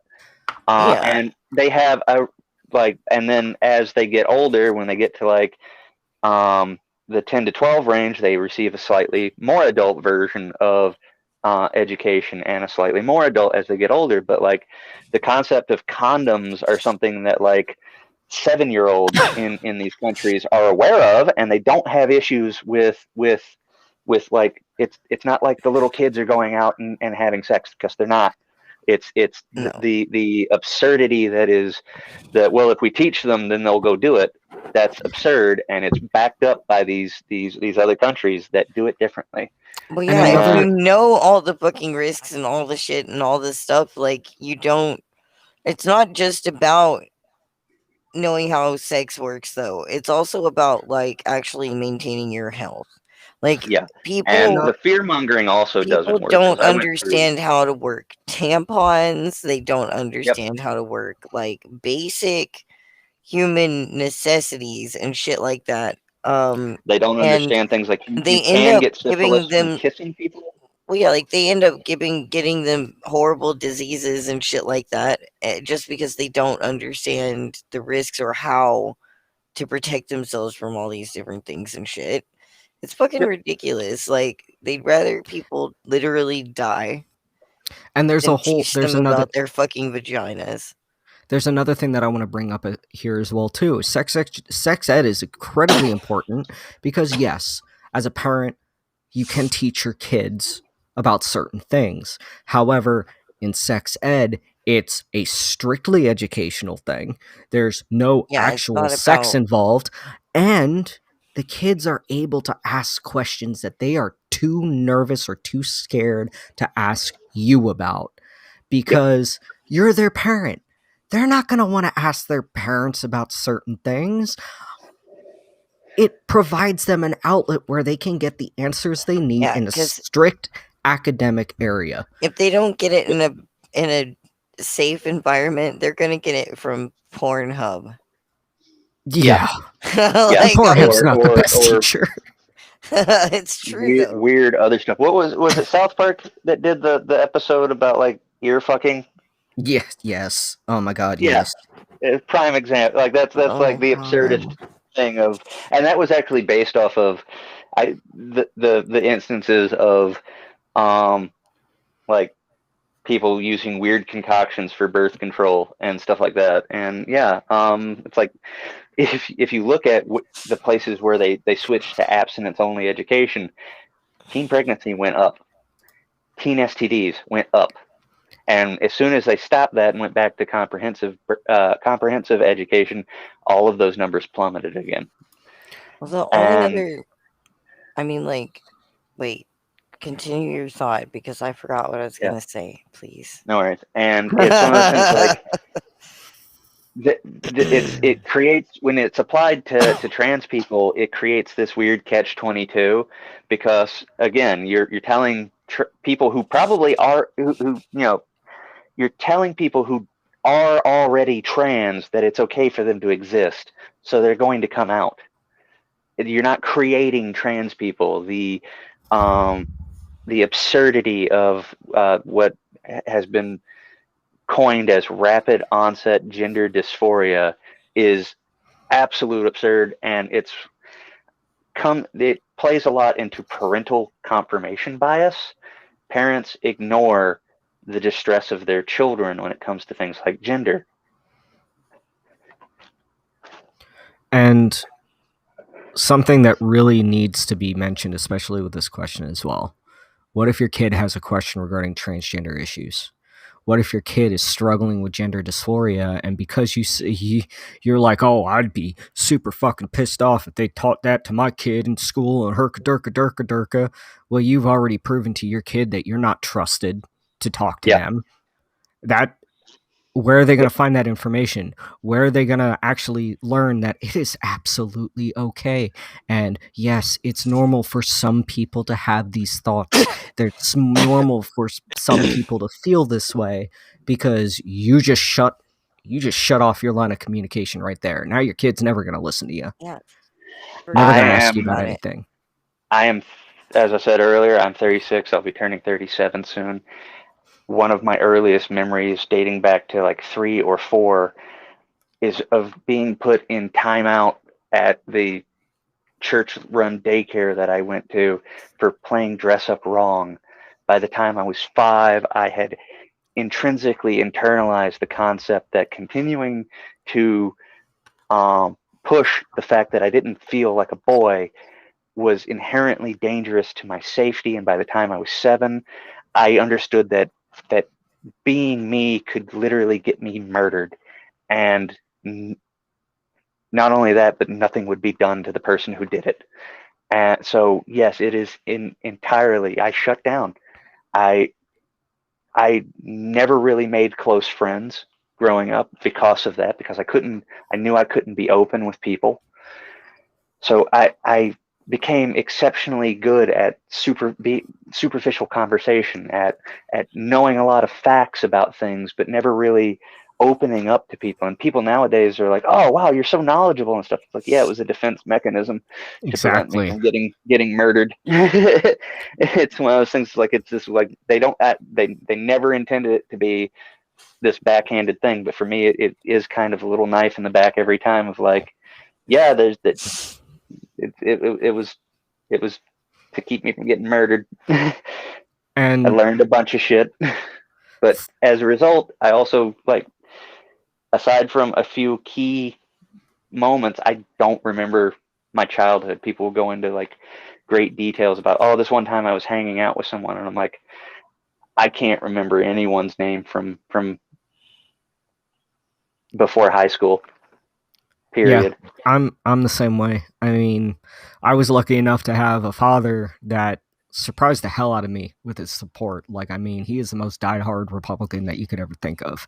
And my coming out actually came as an accident. My family was dealing with some things that my sister had done. My dad was very much in the public light at that point. He was the chief of the fire department, and my sister was arrested for arson. You can imagine how that went with the Oh, community. great. So they started going after my dad on public forums, and I did not realize that I responded on the wrong Facebook profile. Oh, great. So I get a call from my mom first, which really surprised me. She's like, "Hey, is everything okay?" And I'm like, "Yeah." It's like, "Did you write something about your dad?" I'm like, "Yeah." Did I get him in trouble? Oh my God, I'll delete it. And he's like, "No, but dad wants to have dinner with you." I'm like, "Oh no." Uh-oh. So Uh-oh. he comes. I was living in Philadelphia at the time. He comes over, and he orders dinner. Everything is real pleasant. And I'm like, I'm in big trouble. What Oh, did they're I gonna do? fucking kill me after this. And he looked at me and brought up his phone and set the post in front of me, and I realized my mistake right then. And he said he watched all of the color come out of my face, and he told me he never wanted to see that look on my face again because it looked like I thought he was about to kill me. And he goes, I want to talk to you about this. And I'm like, oh, okay. All right. And immediately I put on my square Marine Corps shoulders and everything, and I was ready to pretty much a boy named Suet fight my way out of that fucking diner, you know? And he looked at me and he goes, I've known since you were 7 that you were different.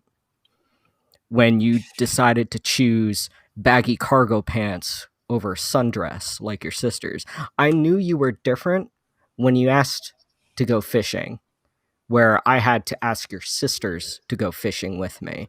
I knew you were different the moment you shot your first rifle with me and said, I fucking love this. I knew you were different. And that's not saying that women who like doing those things are inherently trans, but he said there was something different about the way you did it. You didn't act like a girl when you did it. And it really disappointed me seeing you wear a dress at my wedding because my dad got remarried during that year. He said, it really disappointed me seeing you in a dress at my wedding because I knew you didn't feel comfortable. And I want to tell you right now, I love you. I will always love you. I will just have to get used to now calling you my son rather than my daughter. And I really hope you be patient with me in that. And I bawled like a baby in the middle of the diner. Like, I bawled like a child in the middle of the diner because here is this rough and tumble, big dude, blue collar, corn fed, Republican out the ass motherfucker going, if anyone fucks with you, we got a bunch of property in Louisiana. They won't find them. And watching my entire Republican family on my dad's side go, hey, CJ, at Christmas, because only he knew. So before I arrived for Christmas, he had told his entire family, call him Colton, call him CJ. He is not Abigail anymore. Do not call him that. And when I walked into that room, I was shocked.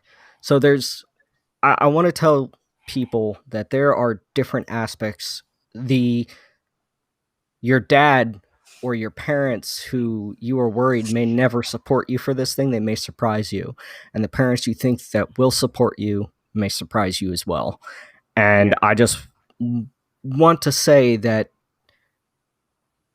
in issues like this, I know for the question, he was just like, I don't want, my kids talking to me about this, and I'm going to put a good light on this. And hopefully think that perhaps you would be like my father was, accepting and understanding of when your children are asking you these questions and your children are talking to you regarding this. Don't push them away because they're asking for a reason. And it goes along the same way as well. They may be able to get those answers better because they're too afraid to ask you. Don't take that away from them. Yeah. Don't rip that away from them because it may be the only thing that keeps them alive at age 18. It may be the only thing that keeps them from picking up a gun or a knife. Please don't push your children into that aspect. Give them the ability to find the information and give them the knowledge that they need to understand their own bodies. Yep. It has, I will note that it has been scientifically proven that simply respecting their chosen names and pronouns drastically reduces their chances of suicide. That simple action. Adding puberty blockers into that mix reduces that chance even further. Simply not treating people like garbage for existing, surprise, makes them happier, healthier people. And that's one of the things, like I'm still not out to my father in regards to that. still thinks of me as a gay individual. And part of that has to do with the number of times growing up that I heard the "no son of mine" statement whenever I wanted to do anything that was not stereotypically male. And he doesn't remember any of those. And that is one of those things that falls into that confirmation bias. Yeah. I remember them. He doesn't. Yeah. And please don't be that to your yeah. your kids. And it's one of those things like these bills, these transphobic bills, they're purpose built to do one thing and one thing only, and that's create dead trans people. Be that through Yeah. Bigoted, ignorant, violent individuals who are empowered and emboldened by the very existence of these bills to commit violence, because there have been cases of an increase in trans murder rates after these have been introduced, and or if it's at the hands of the trans individuals themselves who feel that they can't continue going on in a world that hates them so much just for existing. And again, that's another thing that's been verified since these bills have been put forth. There's been an increase in attempts and successful suicides. And I want to take this opportunity. This is something that I wanted to say at town hall on my state's bills, but they've tabled all of them because they realized they would lose. So rather than losing fairly, they just cowardly walked away. To all of the trans people out there who are targeted by these bills, I know that the very word faith must feel kind of toxic to you right now, but please have faith that we will win this fight. We will prevail against this ignorance, and we will move forward into a world where we are free from this authoritarianism and we are equal in freedom, because we are stronger together, and there are millions more of us who want that equality under freedom instead of equality under an oppressive boot heel. And I want to also say something to the parents of trans people, or, closeted trans people. Be accepting. Open your mind a little bit. Even if you don't agree with it, even if you don't understand it, open your mind. Come to the conclusion that your son or daughter may be this way. They may be this person. They may not have been born the way they wish they were. And be supportive, be open, be understanding. Because I can tell you right now, without a proper support structure and without you being there for them, even if you just suspect it and you're not sure if your son or daughter will understand or know to come to you if they want to come out, say, come to them, go, I'll love you no matter what, right? And make it heavily implied, I will love you no matter what. Because I really, really wish my dad would have done that to me, because I would not have been afraid that day in that diner. Yeah. Because that's the worst feeling that I've ever had in my life. Wondering whether or not I was going to have a family by the end of that fucking breakfast. Or, yeah, no, it was breakfast. Yeah. By the end of that breakfast, I was worried that I wasn't going to have a family anymore from the person that I loved the most. So please, I implore you, just speak to them, tell them that you love them, tell them that you will support them, because it means a lot more than you think it would mean. Yeah, it really does. But I mean, like, some people are just... And to all of the trans people out there who have been abandoned by their families, that wasn't your failure, that was theirs. That was their inability to accept you for who you are. Yeah.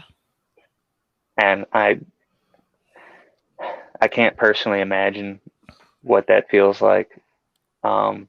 I have the fear of what that would feel like, which is why I haven't come out yet to my father. My mom knows, and she tries. She could do better at it, but she's not openly antagonistic, which is something. But yeah, it's never it's not your fault for you being the way you are. Please don't ever think of it that way. And I want you to also know as well that family is not linked to blood. And I know that sounds cliche, but if your family doesn't accept you, the people who are in your support network, the people who are with you day in and day out, your friends, they can be your family. Yeah. That's actually one of the things I have mentioned quite a few times. The term blood is thicker than water is actually a deliberate shortening of the original quote, which is the blood of the covenant is thicker than the water of the womb, which means that the family you choose is stronger than the family that you came from. The family that you choose and that in turn chooses you. That loyalty, that's what family's about, not genetics. And that's been true throughout history. In Norse history, if when they adopted someone, you became a part of that family, and they didn't understand genetics and they didn't care. When you were made part of a family, you were part of that heritage, and you were not looked down upon in any way, shape, or form due to that fact. That was true in Greek history, Roman history, across the world. That's the way it's been. The family that you choose and that chooses you is stronger than who you came out of.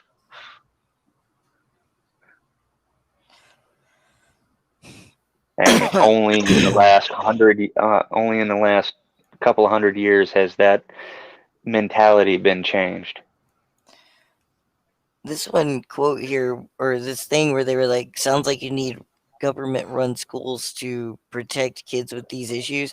God, no. Like, honestly, government run schools have been like the worst thing for kids since, I mean, like, ever, basically. Sugar, maybe.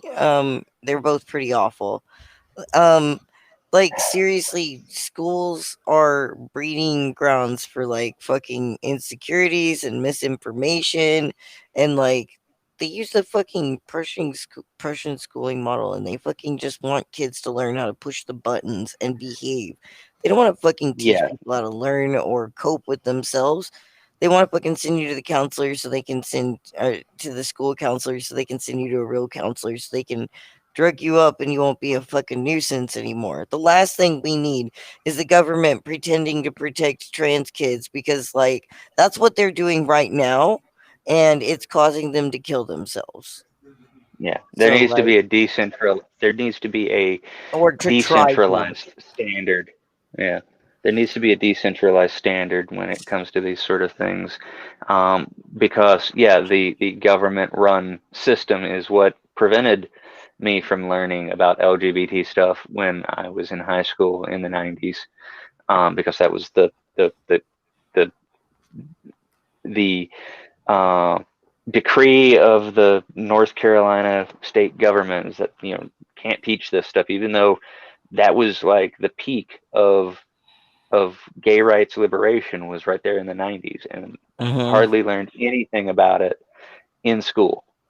I learned about it on Oh yeah, television. no, it had to come And around afterwards because that was yeah, definitely not something they taught about at all.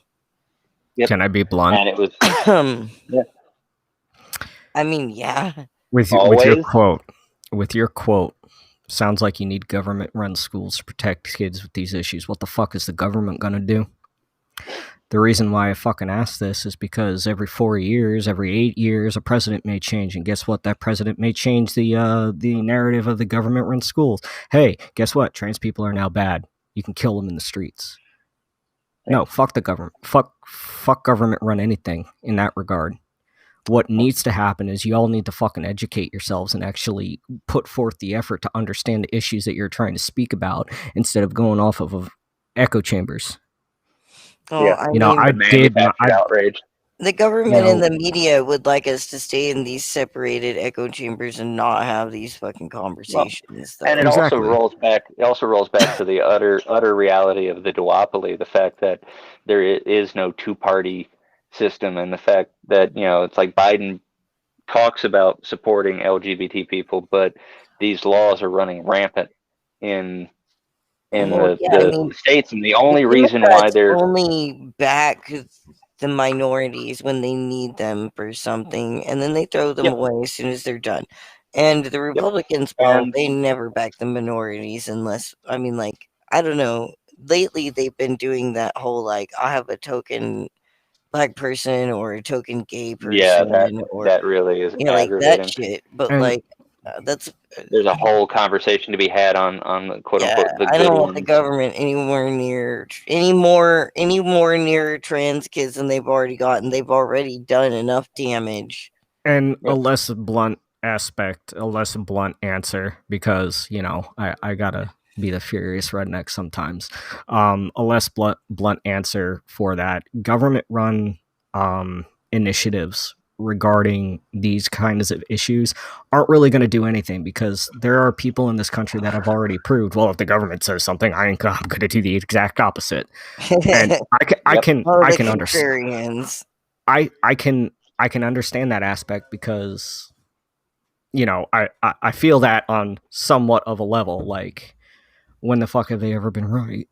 But in regards to what you're saying, it doesn't need to be government run. I think more people need to be open to the fact of doing their own research and not falling back into the usual things that they're comfortable their knowledge with each other and stuff too. So also there used to be this literal quote, go woke, go get broke, of if a company was accepting of minorities, then they faced massive economic backlash.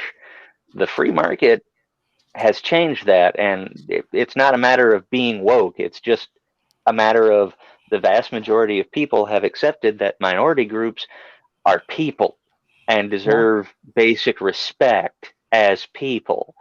So the free market is what has led this push to accept people, and it's completely misframing the conversation to try and push it off on the government, because the thing I was trying to say before, it's like Biden talks a big talk, but he hasn't actually done anything, and has allowed these states to run rampant with these transphobic bills. But when it comes to like gun control or something, well, it's a national emergency, and we have to push forward legislation. But when it comes to like, they're only into taking things away, not helping people. and it's an interesting point of framing that of this what about the children thing when it comes to transgender issues. It's like, well, if it's that they'll put forth like the incredibly small number of people who detransitioned, and as I mentioned before, the vast majority of people who detransition actually do it because they're not in a safe place where they feel they're safe, and they wind up retransitioning later. Yeah, it's one of those things of like, you're literally making the if it saves just one child argument. It's like, now do that with guns. And it's like it's reframing the conversation. It's like and that goes in the other direction for the lefties out there. When it comes to firearms, it's like it does a lot more good than it does harm, and stop trying to take things away from people. Stop trying to limit people's rights. And it's more poignant when it comes to LGBT issues, because we exist. We've always existed. We're a simple fact of nature. There are instances of gay and homosexual activity in animals. There's instances of there have been sexual documented dimorphism. There's been instances of animals that behave like the other gender and outside of sexual action. So like there's actual evidence for intersex and trans stuff in animals. It's natural. Stop acting like it's not. And with again with MP's thing as well. I mean, it is a theory. The issue is, pardon me. The issue is when it comes to having the government run these sort of things. Government already technically runs the way that our kids learn with the standardized testings and everything that way. With I believe it was No Child Left Behind that started that. Yeah. Well, the Department of Education was founded in 1979, and since then, U.S. education has dropped from near the top to like 179th. Precisely, and I think so, if children throwing more government at it's not going to fix the problem. It almost never does. It won't. There are solutions other than just leave it in the hands of the parent, because, well, the average conservative parent demonstrates how that's not effective. There's ways to decentralize it without completely removing some form of societal involvement. Not necessarily control, but involvement. Well, I mean, what's to stop like teachers from setting up like their own websites and just like teaching people from there? Exactly. And I mean, there are various other sources of a couple of places. There are open source free public schooling available. Yeah, like Khan Academy and everything. The way that VR is going really soon, we'll be sitting in virtual classrooms with each other, and it'll be just like we're there. I think that would be epic, because then, like, the trans kids could just have avatars. And I mean, the whole thing regarding if it's not a central authority, then it's only the parents. No, that's not the case. Education can be wholly reformed to a fact that helps kids rather than fits them in a generalized mold to show where more funding needs to go and what schools should be considered good or what schools should be considered bad.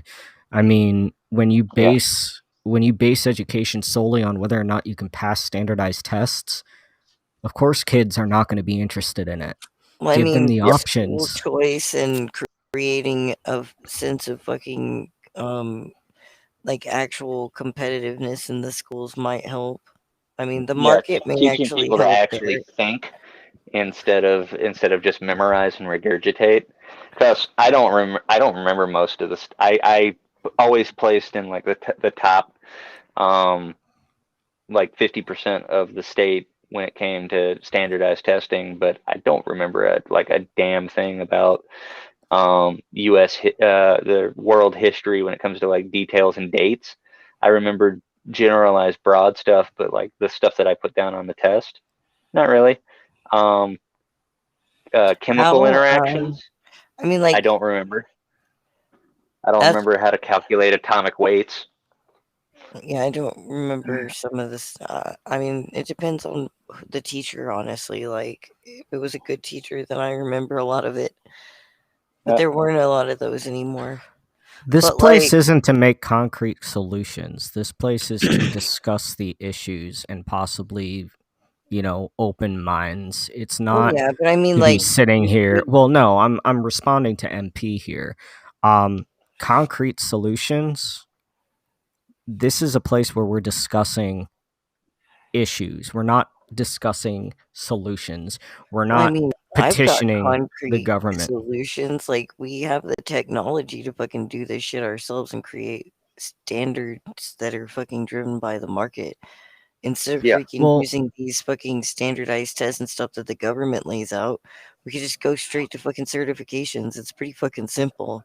Like, that's not hard at all. I think the conversation has shifted a little bit from the original thing, which was protecting trans people. Yeah, exactly. So, but I mean, and it's one of those things where it's like, here's the thing that's aggravating in regards to that Well, concept. yeah. It's like the government is currently trying to make it illegal in several states. Texas is one of them, and there's a couple of others.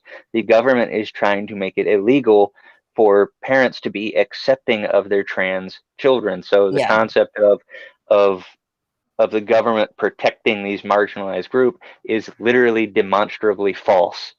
The Oh, yeah. government will go out of its way to harm children under the false pretext of protecting them. I mean, not the first time. And like they did that back when they did that to kids back in the AIDS epidemic at the beginning of it, when you had instances of kids developing HIV because of blood transfusions back before they understood the concept of, hey, maybe we should test the blood that we're bringing in.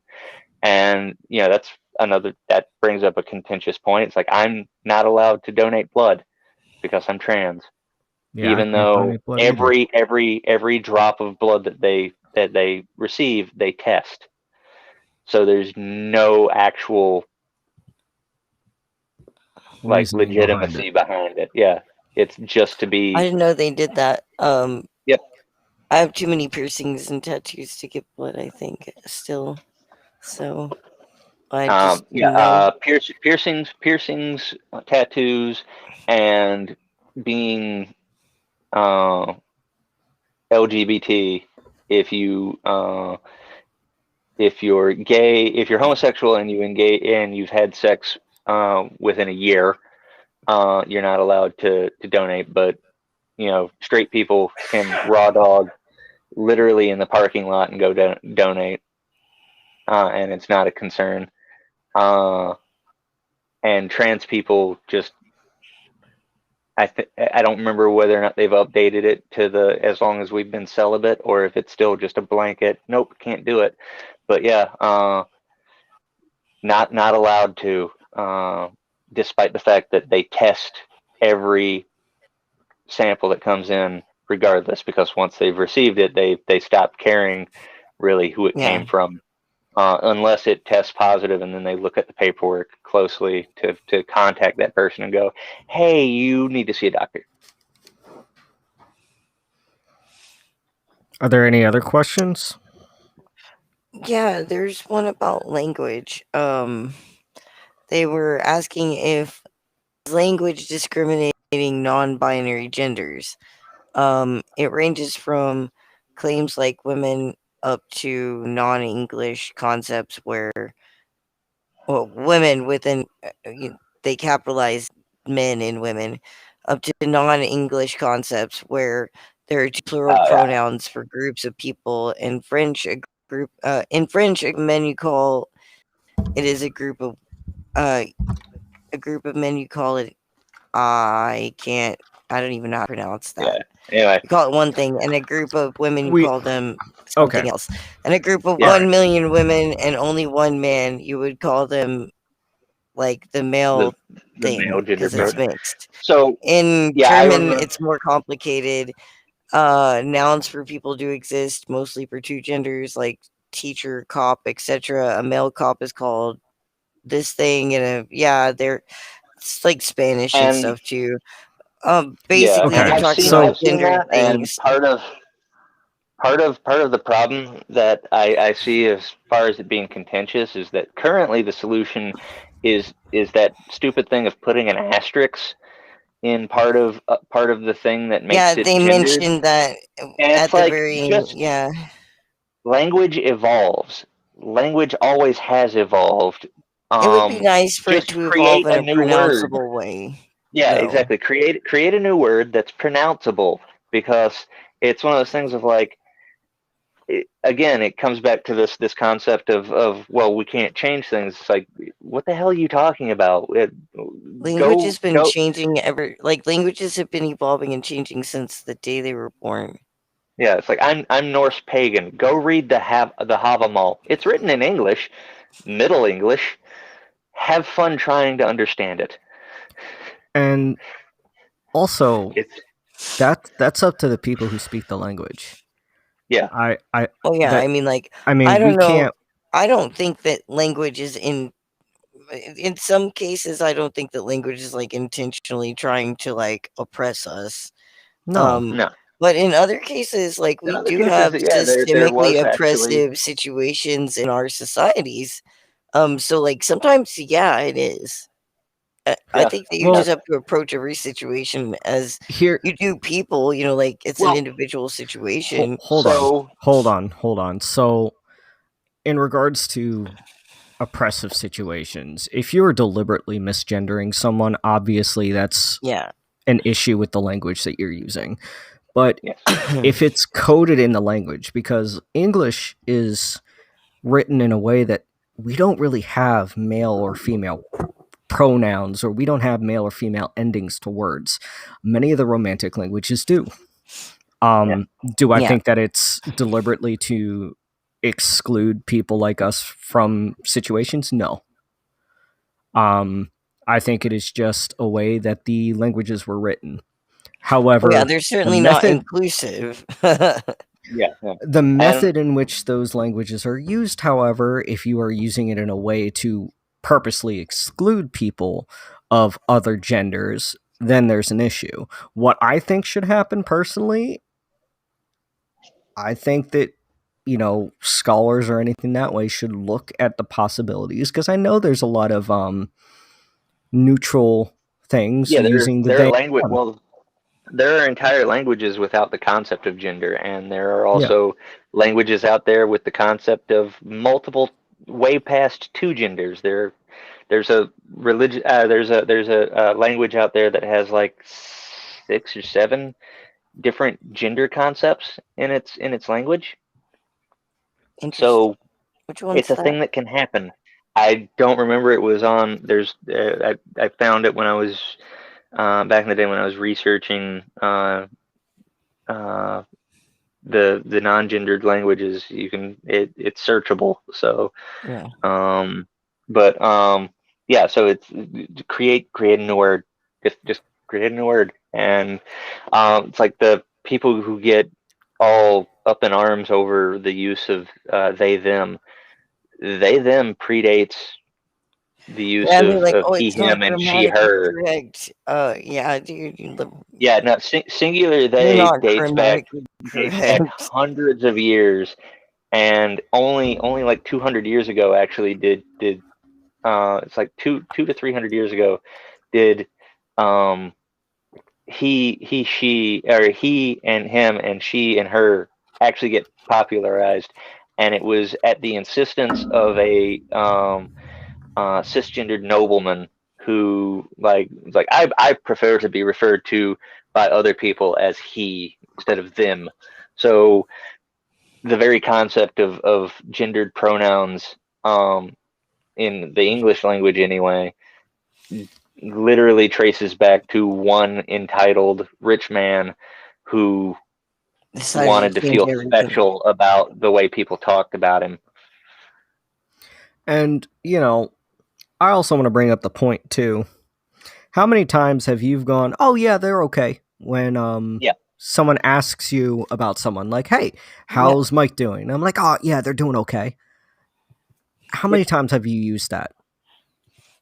I mean, And if you I say use never, I'm gonna laugh neutral at you. pronouns all the time. A lot. Yeah. It's very natural. Like And it we don't comes, I think, typically use, unless the person is not there. We don't The, usually use gendered pronouns. Have you noticed that? Like we usually just yeah, yeah, don't. yeah. There's not a purpose The for it the because you postal can. carrier came by. Oh, did they drop something off? yeah, like it's almost anathema to me that this would be even considered a thing. But then, of course, I understand that most of the people who make these big arguments need to make it a big argument because the other side is doing something that they don't like. Well, I mean, and then Yeah. there's people who are And like, I don't want to be forced to say people's pronouns if I don't believe in this thing. And I'm like, I'm not going to force you to say shit, but I will fucking literally just not interact with you, period. yeah, Like, Yeah, I'm not going but to not fucking gonna. even play around. In regards to foreign languages and everything that way, though, I think that is up to the people who speak the language. I cannot tell a French person or a Spanish person not to use They specific have to change their pronoun whole or language. gender-based language. Yeah. I'm sure they could just. Couldn't they like? Well, Can that's the thing. You don't have just to add eliminate it. anything? It's one of those things. If they just added these words, it would be through popular Or like usage. It would become a add a thing. Like, prefix or a suffix or something. Or yeah, just ask the people what they want to be called. Yeah. I mean, or how they want to be it's part of referred that to. language evolving thing. We don't call cars and trucks automobiles anymore on a regular basis. Like, Oh, we welcome stopped back. calling it the horseless We hope the you horseless enjoyed your carriage a ride. long time ago. Yeah. So Yeah, it's, but so if you see somebody and you don't know who they are, you're gonna go over there and talk to them and understand how they are doing. You know, like right into the and conversation. and I love it. and you can ask them their pronouns at that point in a way that's polite and discreet, preferably, because you don't want to also yeah, accidentally like publicly out someone as trans if they pass and you clocked them. Like, But yeah, I like just don't do that. Like, a long time ago, I switched primarily to using third third person pronouns, to using they them, because I realized I was living my life as at the time as in the closet. So it's like, how many of the people around me might be doing the same thing? So right. just out of a personal sense of like courtesy, I started to, unless somebody like specifically stated one way or the other, I just referred to them as them and they and their. It's not that hard. yeah, I Hell, mean, it's now that there are easier so many sometimes. people who are like just different types of non-binary in general, like you can. I mean, you can't actually just look at somebody and know all the time. Yeah, But like, that's one of the things. It's like if people you have a way of not hurting somebody, and it's as simple as just using a different fucking word, like how hard is that? It's not. People is like, well, how am I supposed to keep track of all these different things? You It's don't like, well, how have do you do to. it Like, you anyway? just How do you ask. do it now anyway? I It's mean, like no one. when somebody mentions like their friend, it's like, oh yeah, I've got this really cool friend. You'll love to meet them, and then they'll talk about that person for an extended period of time, and not actually use like a gendered pronoun, but you meet that person and you're introduced a certain way. Hey, right. you remember that name? And it's like, you remember that name and that pronoun. It's like, I'm also a furry. So like the concept of Great. people changing their names on a weekly Yeah. basis, Yeah. and like Yeah. in the boogaloo, that happens all the damn time. I don't know if half of you Literally, I just thought motherfuckers you are said yeah, anymore. boob, and I. In the no, I'm like the boo. only boog boogaloo. who uses my real name in the handle. Yeah, Oh God. yeah, I swear you Yeah. are. It's like, yeah, people change their handles all the time. It's on Twitter, people change their I screen names refuse to change my constantly. shit because it frustrates me. I do the same thing. I'm the same way. I keep it consistent, but I'm used to people changing their stuff. We're in a whirlwind of new names, just 24/7. But going back to the aspect of language and everything that way, I always noticed as well that it's only English only speakers that get real up But in arms about this kind of stuff. It's just yeah. like why do you care what people who are speaking other languages are doing? Well, Um, first off, yeah. Well, I go got someone no, to go talk. right ahead. First off, they don't care to learn another language, and they tell other people to learn English. And then, as a person who knows four languages, those people demanding other people to speak English are the same ones who got a C plus in English class and don't know their and have trouble speaking the only language they know. hmm And Yeah, So I'm like, you don't know anything about language. Like, I it's had and to just I'm trans frustrating. I had to translate Shakespeare into like redneck vernacular when I was in high school. So it's like even having to translate English into another form of English so that the people in the English class could understand it. I get what Right. you're Hey, saying. listen, there are But some like I've rednecks that are a tried. little bit smarter than that. I So like to think myself. like the way that they try to teach people whose English was their first language, the way that they try to teach them other languages in schools doesn't work. I No. tried. Oh no, it doesn't. Dedicatedly tried to learn other language. I am not a polyglot. I'm still getting around to trying to like pay for the Duolingo membership so I Duolingo. can try to learn Yeah. something else, because there's like 3 other languages I would really love to know at least a little, but Mhm. the efforts I've given in traditional learning hadn't done shit. No. But at the same time, I'm also not going to insist that people speak English if that's not their language. I'll like go through the effort of finding a translator if it's necessary. Right. God, we're so fucking And again, entitled here. if you are a multiple language speaker and you come across a person who may be LGBT plus or identify a different way, just ask them how they want to be referred to in that language. Yeah. It's pretty. Go ahead. You've been gone for a little while, so Yeah. So that's the thing. Like French and Spanish and other Latin-based languages that have like, and even with German, um, they have gendered words and how they whatever, identify individuals. The thing is, like, it was just that, those individuals or whatever. But now that language is supposed to adapt. It's about communication and understanding. Um, it's not a one-way thing. It's a two-way street. Like, if I'm communicating, you have to hear it. That's in order to communicate. There has to be a connection there.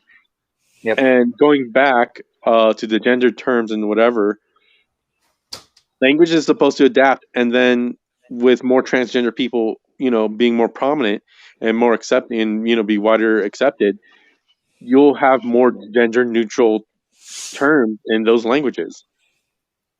Yep. Like, it's gonna happen. It's just like they already exist anyway. They just, I mean, a fucking table or a door is fucking male or female. Like, Yeah. Yeah, it's kind of a ridiculous situation. Like I don't know. Yeah. I'm not gonna accuse anybody of having a language being transphobic or something like that. I guess unless language is not transphobic. yeah, It's just, it's fucking Yeah. I'm just wondering who the like weird French furniture file was that's like that table's a woman.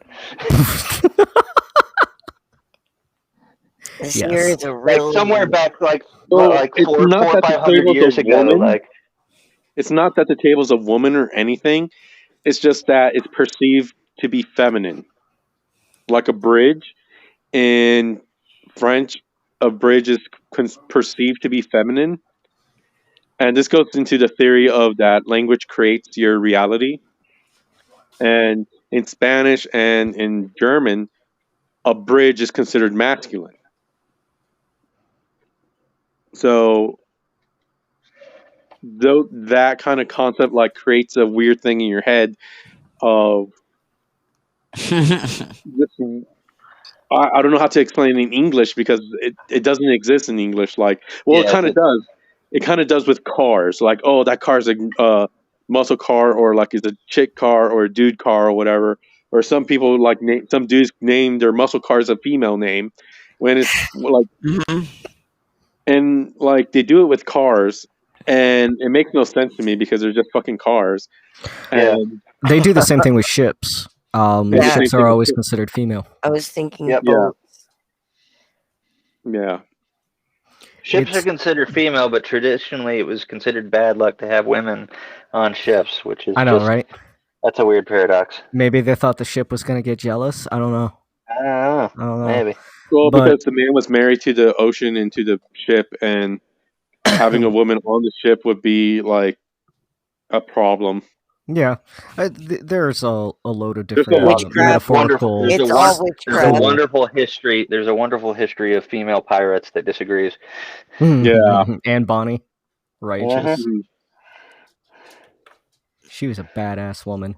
However, Yeah. let's get back to the questions. Yes. Yeah. I actually think that was it. Oh boy. Oh, now we have to talk on Comment our right now. own. Oh no. I know, right? Like a lot of them, like we already kind of cut. Like a lot of the other questions were kind of like they weren't bad questions. They were just stuff we had already planned on talking about. Yeah. Yeah. Like and we wound up covering a little bit of everything all at once instead of like addressing a single issue because that's one of the things. Like humans Well, it's so humans are infinitely more entwined. yeah. Humans are infinitely more complex than a false dichotomy that was created specifically to like oppress like The thing is, like, we're becoming more intellectually aware of like whatever. Like our ancestors didn't know how they made up everything. Language is made up. I think religion is made up. I think society and culture is made up. Like all of it was made up because people just happened to do a certain thing a certain way. Well, yeah, gender's a complete spook. Yeah, it's a and social like construct so of everything's made up. Like all human perception and experience, all of that is made up. yeah. Well, I mean, there are countries out there where things that in America are considered feminine are considered very masculine, and the other way around. And it's one of those things like again, the We have no high idea what heels we're used to be doing. We are masculine. literal hairless apes trying to fucking make sense of shit. Yeah. Yeah. Well, what I was saying is that everything was made up, and the people in the past were trying to do the best to understand what was going on and try to have like some organization. But now with the internet and the speed of information traveling and all that stuff, we are now advancing that and understanding that the people before us were, they're just going with People. chaos, not knowing things. And now we're Yeah, able to adapt and become more aware and be more intelligent and move forward. hopefully. Hopefully. Yeah. Of course. It Yeah. is It's the one of those things intent to like move we. forward. So Is they there made up anything stuff. else that we We're wanted gonna to make up. actually talk about specifically that we hadn't hit on yet? I just don't want to Uh, like skip anybody's topics either. Yeah. I think like all the questions have been asked or answered, No, and like we like I. kind of hit over everything. And that So extra we'll question put kind of like covered stuff we didn't have covered already. I'll put this forth to Leo since he was out while me and Colton did it. We both made generalized statements both to the parents of people out there who might have trans or LGBT kids, and mhm. also a statement out there to LGBT people in regards to the legislation that's being put forth um, and whatnot. And so I don't know if you want to provide something like that. Um, how do you mean exactly? Like, So I had stated that these bills were basically designed to target and create dead trans people, whether it was from uh, hateful people who were emboldened by it, or trans people who felt suicidal because of it. But that we will, despite all of this, we will prevail in equality because there are more people out okay, there who care about general equality and stuff. And to people out there who might be ignorant about this, try to learn yeah, because trans people are people. right.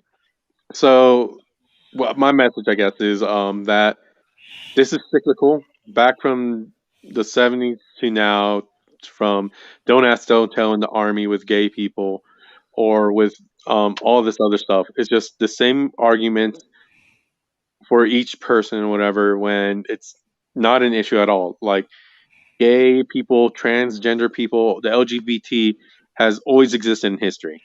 You had them raising the flag at Iwo Jima with the Marines and everything. There's like you had gay people in World War II and all this stuff, and or you had LGBT during World War II or whatever, and now you have people in our modern era.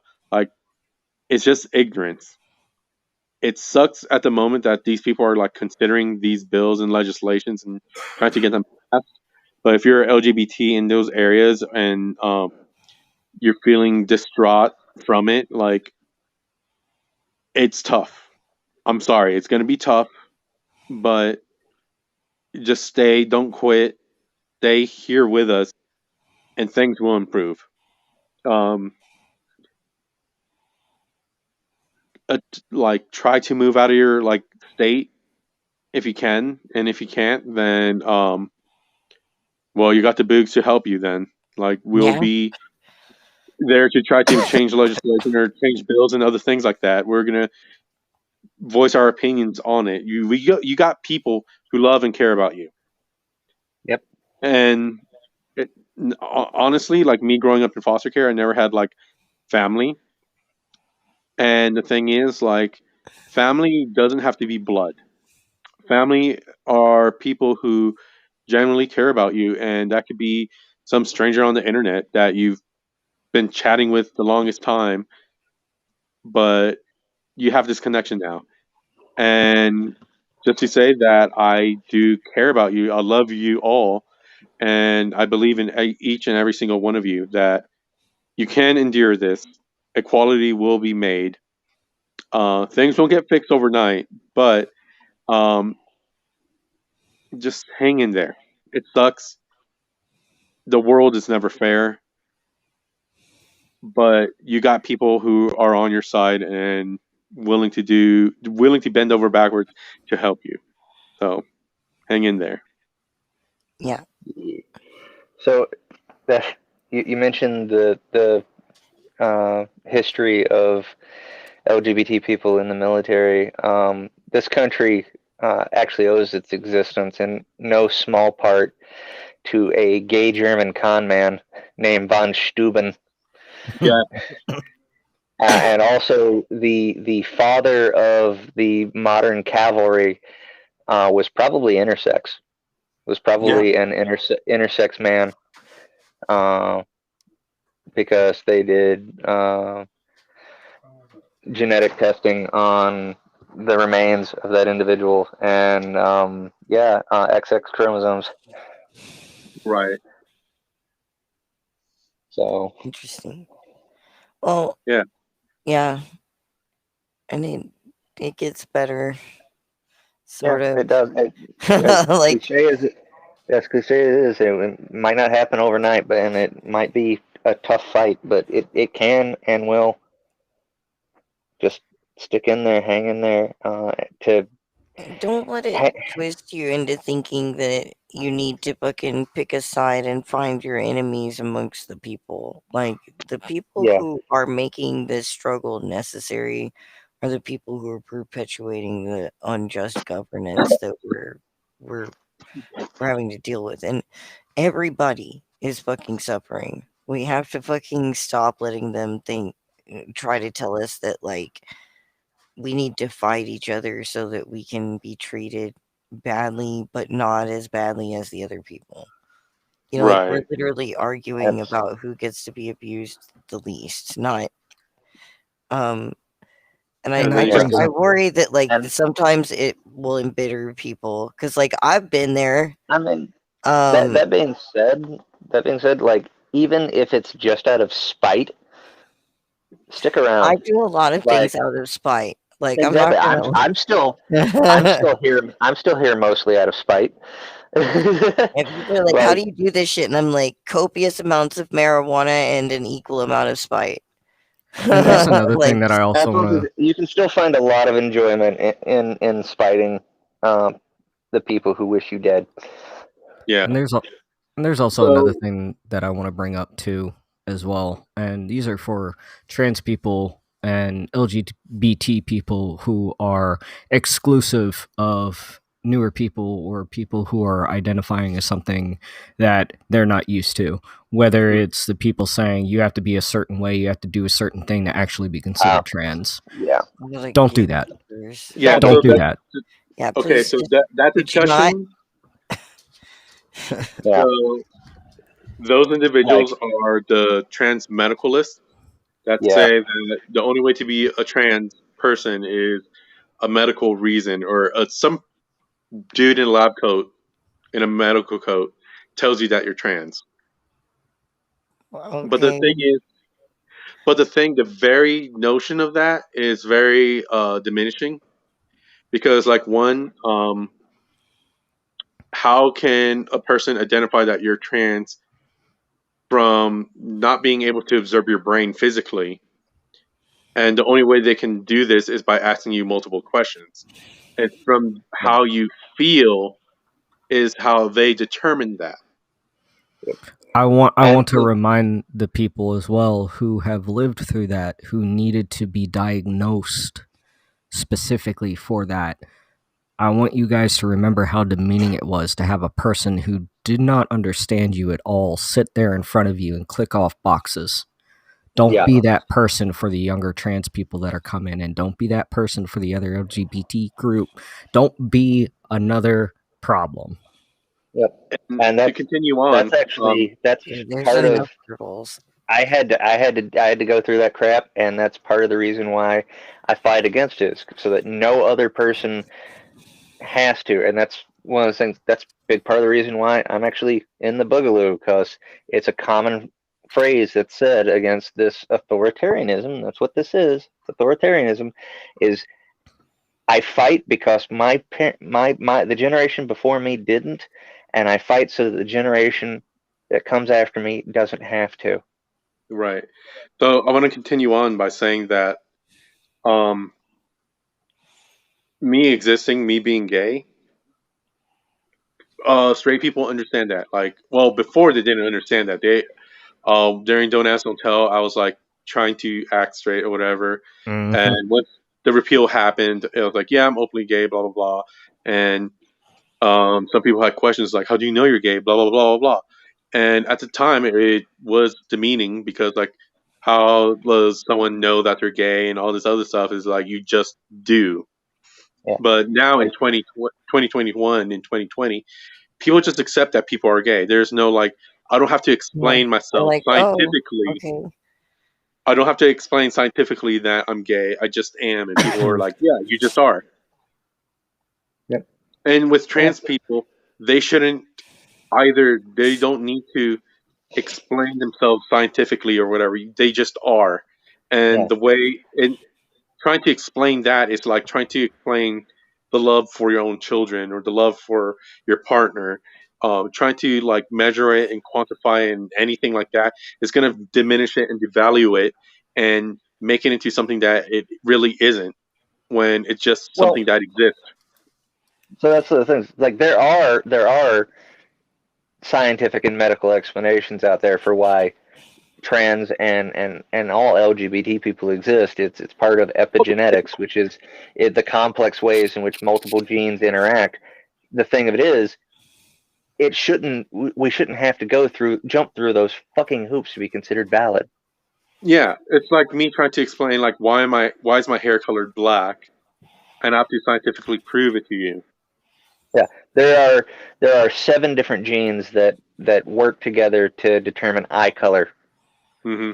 So it's one of those things of don't just Just don't don't. gatekeep. Yeah. Just do not gatekeep. Allow people to be in what makes them most comfortable. Because guess what? Despite the conservatives' constant reeing, it doesn't actually affect them. It didn't No, affect it them doesn't. with gay rights. It didn't affect them No, it's with because, as much as I'm going to say this, it's because men like putting the whole world into a logical box. They want to have answers for everything, whatever, well, and they're very uncomfortable when it's based on emotion because emotion is viewed as inferior. Like, well, really want to get into it. When They I get over get it. uncomfortable whenever it's something that demeans them, when it doesn't put them at the top of that world in that box. And perhaps nothing is more frightening, apparently, to men than the concept that someone who was born identified as a man would disagree with that and be like, no, I reject my assigned masculinity Yeah, because that's not who I am. right. People are. And I mean, like, I yeah. think that a lot of people will eventually start to calm down about this shit. It's like rock and roll music. You know, like every time we socially evolve, you end up with like the conservative people like literally saying that this is the end of the fucking world and that Satan is coming. we Right. had Ben Satan is Shapiro amongst actually us. we had Yeah. Ben Shapiro actually reading the lyrics Fucking to Ben Wet Ass Shapiro is a Pussy. fucking idiot. Yeah, I mean, God Almighty. Like, So well, they just moved from rock and roll to actual rap music. Like yeah, again, and it was same shit recycled. but like, fuck, I'm trying to remember what I was trying to say. I'm sorry. No, you're good. You're good. Well, I guess I'll talk about Ben Shapiro, and hopefully that brings me back to what I was thinking. But like, Ben Shapiro is a fucking idiot because all his conversations are, or how he argues against people, is usually people who are undergrad and who don't know how to make a proper argument. And because he argues against these people and they can't come up with an answer, apparently he wins. And Yeah. He also engages in a lot of philosophical How fallacies in you the own process, people. yeah, definitely. and massive amounts of bad faith arguing. And there's been plenty of people who, like, there are literal channels out there on YouTube dedicated to like pointing out the All philosophical the fallacies. fallacies of fucking Ben Shapiro, yeah. Yeah. I just love the fact that somebody made a meme for the Family Guy, or not Family Guy, the King of the Hill, the pocket sand. Oh yeah. Somebody made one and they put Ben's face on it. It's pussy sand. Oh my God. Hilarious.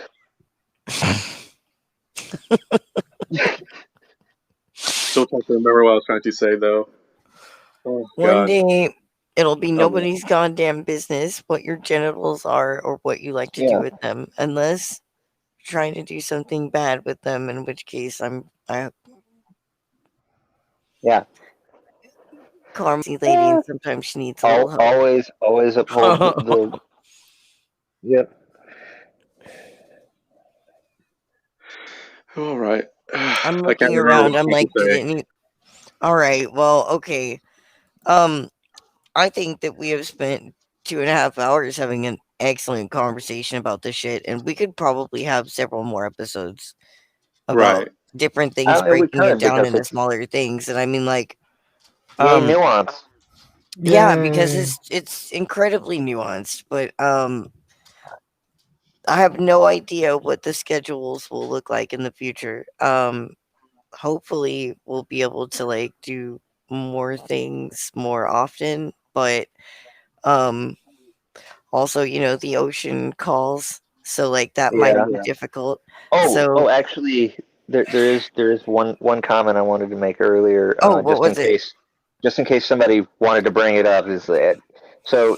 The statement I like using is the people who are like point to like, oh, it's biology, and it's like, yeah, but you're using a fifth grade definition of biology. Yeah. Like Yeah, yeah. So yeah. saying boys have a penis and girls have a vagina and that's all that there is to know about gender is as asinine and deliberately obtuse as saying the mitochondria is the powerhouse of the cell and that's all that there is to know about cellular metabolics ever. Like, it's a Yeah. very complex concept. Humans are Yeah. difficult, and the more we learn scientifically, the less humans make sense.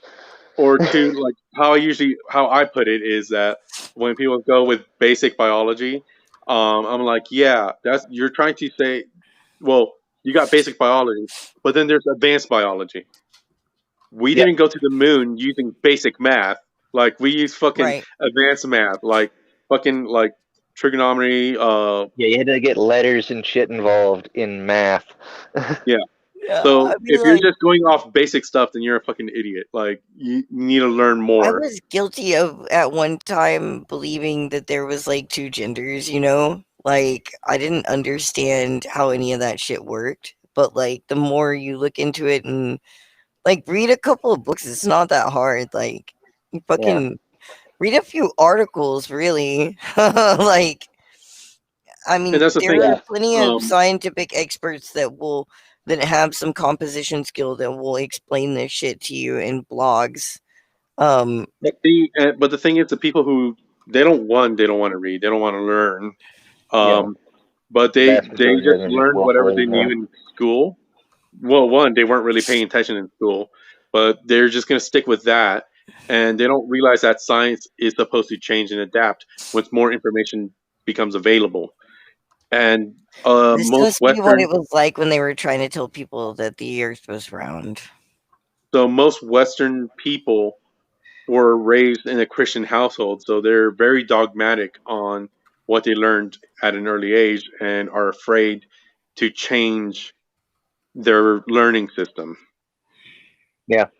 Um, I wish I could dig up the audio on it, but I actually have a thing. So Andrew WK, the rock star, when he tried to actually form a political party, and he was actually very successful at getting the signatures and everything, but then he kind of got shut down by Hmm. the system.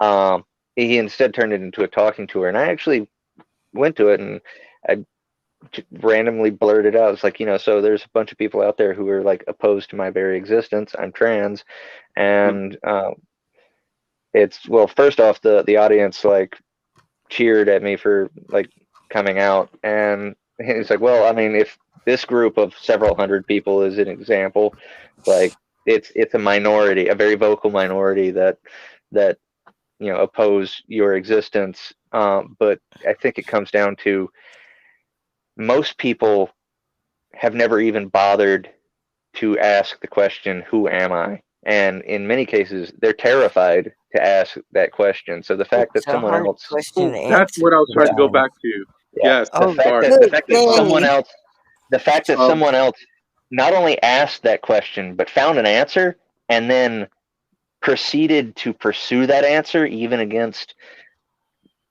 society, like the current controlling thing, so, is terrifying to these people. So they'd rather lash out in anger. so Yeah. thank you. I remember what I was trying to say before. Um, Yeah, so, American society idolizes intelligence or being able to like articulate yourself really, really well and be whatever. Intelligence is like the highest thing. Being logical. Men want to be the most logical, rational, intelligent people out there because that's like the best thing to be. Um, but that's not how the world works. Because if all of our choices was based on logic alone, then there would be people who would never smoke, and we would all be going to the gym and eating healthy. But that's not Yeah. like in order yeah, to change someone's opinion, you have to appeal to their emotion. Like they might stop smoking if you mention their children or their family. And Or if they I've get been through scared. therapy, and I've been realizing and learning that you are not your thoughts. You are the things you cannot control, the things that make you happy, the things that make you angry and sad and etc. Those are emotional things, and you are that. Things that were all your memories were exterior influences, that were stimulants or a stimuli on your five senses or all your senses, and were then internalized into your brain. All your memories were external; they were not from you. So it's just all this other stuff. But like, who you are is simple yet complex. Yeah. And to bring forth, especially considering that this conversation stemmed off of like the biological thinking of man and woman, there is a great Twitter thread by a account named Science Vet that actually breaks down what genetic differences I have to are a link that part to of both the XX and XY hormone, the I love chromosomes. that thread. And it goes into a huge explanation, and it keeps it really simple so it's easy to follow and easy to understand. Let me give you that link, Isn't that the one that Mike. also like it explains that like the way medicine interacts with people can easily demonstrate the fact that biological sex is a spectrum, Yeah, because there it's are pretty much it. Yeah, yeah, it's the there are biological cisgendered sex of men the out spectrum. there who there are cisgendered men out there with cisgendered bodies who respond to medicine the way a woman would. And Yeah. It happens because epigenetics. the one definitive thing that actually like stood out to me through that entire thing that had the most impact to me was when he was explaining that, or they were explaining, because I do not know their gender. They were explaining that there is a reason why I do not have my students check their chromosome structures and their genetic structures and their chemical structures of their makeup, because I really don't want them to learn that their genome and their genetic makeup is not the way they identify. Yep. So it's going off of the aspect that XX and XY are not the only things. And of course, everyone goes, well, of course, there's XXY and X, like, there's an extra chromosome in there. No, that also isn't the issue either. There's Yeah. many different makeups within the XX and XY chromosome makeup that may not be what you expect. And I put the link in the private chat for everyone to look at, just so you guys can put it up, and Mike can put it up if he wants. But I strongly urge people to look at that thread, especially if they hold on to that notion that, well, yeah, it's just XX and XY and XXY. I strongly urge you to read that thread because it breaks it down in a simple, easy to know format that you may learn a lot. Yep. Oh, and Maybe, so you also just reminded me of something back on the discussion of way back of blockers, and one of the weird arguments that's used against blockers by transphobic individuals is, well, you're gonna make these people infertile, and you're gonna rob them of their ability to have kids. It's like, well, first off, why are you obsessing over the ability of children to have kids? And B, adoption exists, and it should be much more normalized than it currently is, and should be made much more accessible than it currently is as a first option, not just as like a regretful alternative, because that like normalize that and you'll drastically reduce abortion rates, Well, along with several other things that you can do, yeah, like education, but like yeah. like comprehensive education and ease of access of birth control. But I'm adopted, and I'm also pro-choice, but it's like I'm adopted, and making that an option eliminates that. And also, I hate to burst these people's like these people's false narrative, but also blockers don't make kids infertile in their own. if a child who's on blockers stop taking blockers, they go on to have a normal puberty and Yeah. can have kids. And even trans people who go on HRT, it is a very small minority of them that may become irreversibly infertile, but the vast majority of them can in fact have kids. That's Right. that's true of both trans men and trans women.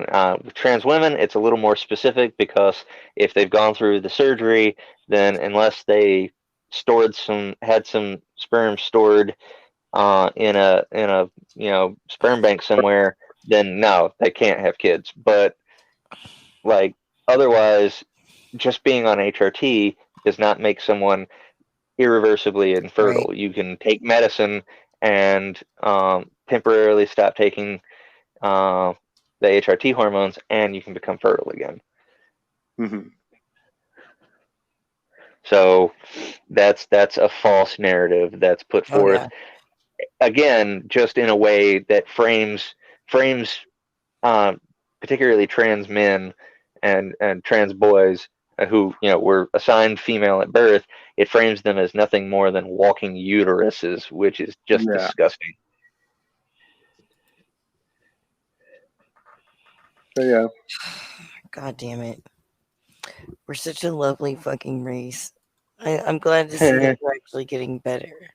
And I mean like the human race, I guess. Yeah, yeah, It is getting better though. It's just taking Yeah, a it is. while. it's slowly, but it's It's just growing taking pain. a while.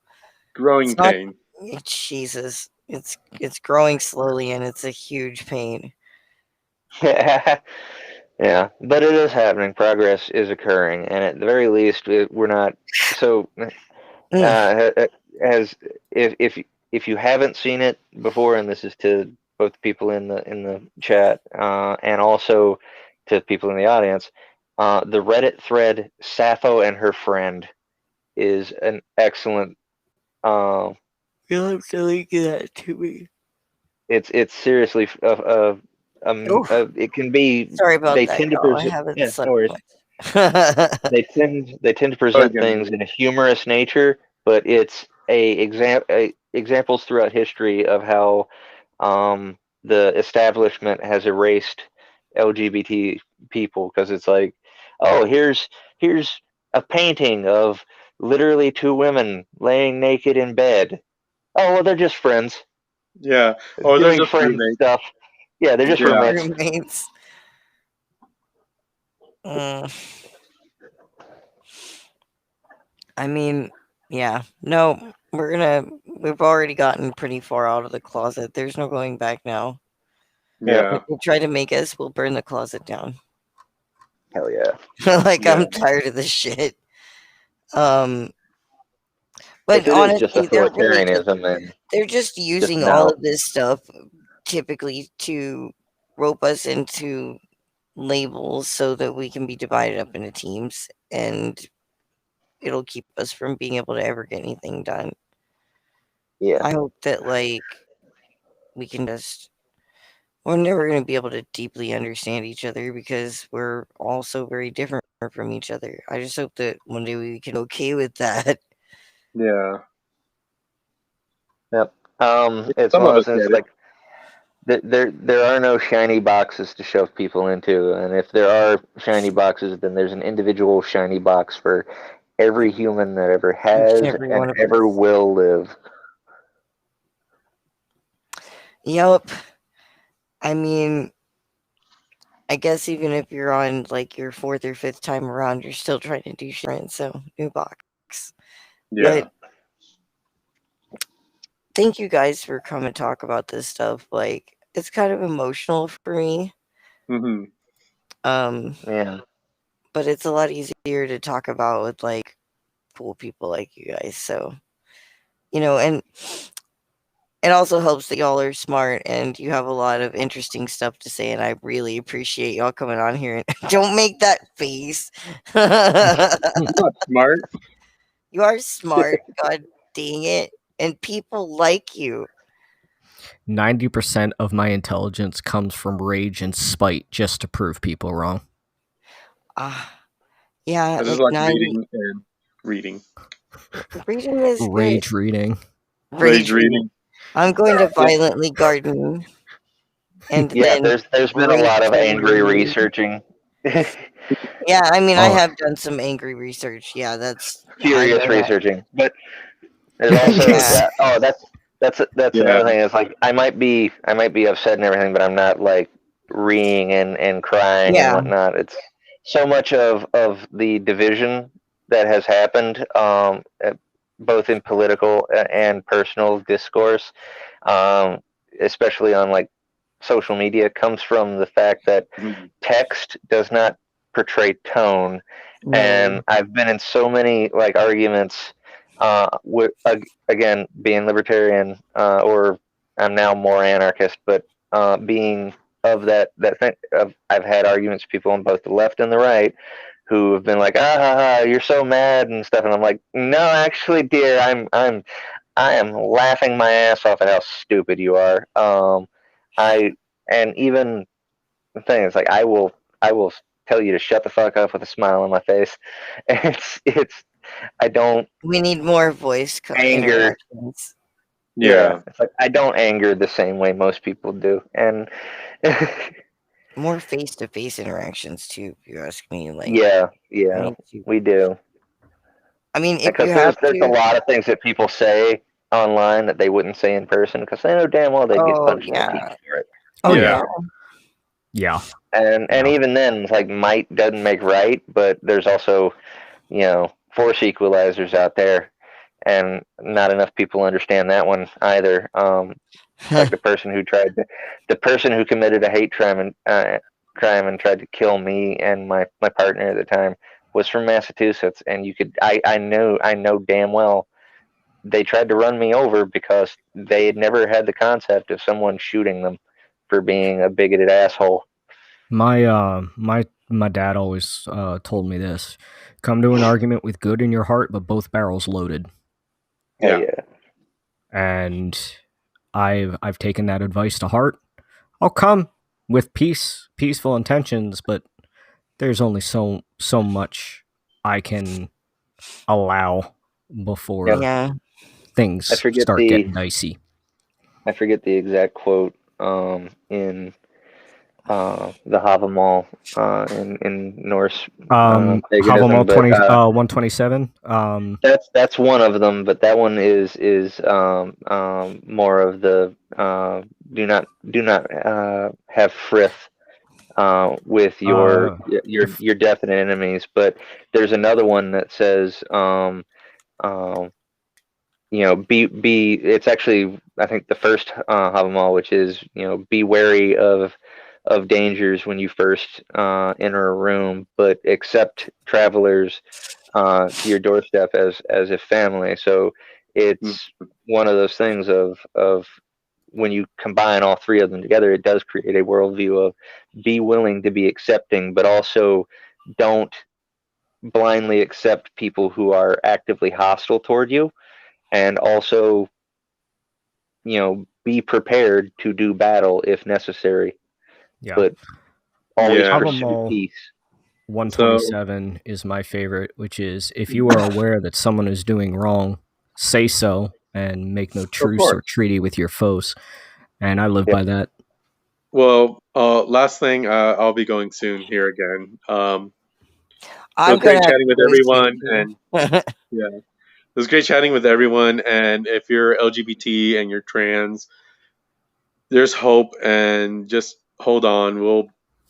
We'll make a better place. Yeah, and if Everyone We you will here. need to build. talk to anybody, I'm sure any of us would be willing to talk to you, and all of our Twitter links are down below. Yeah, I'm more than happy to talk to people. At least But they if are you if come you're on in being an YouTube. asshole, I'll be an asshole right back. Yeah. Yeah. Straight up. I don't tolerate Yeah. that shit. Stick to the LGBT people out there. Stick around.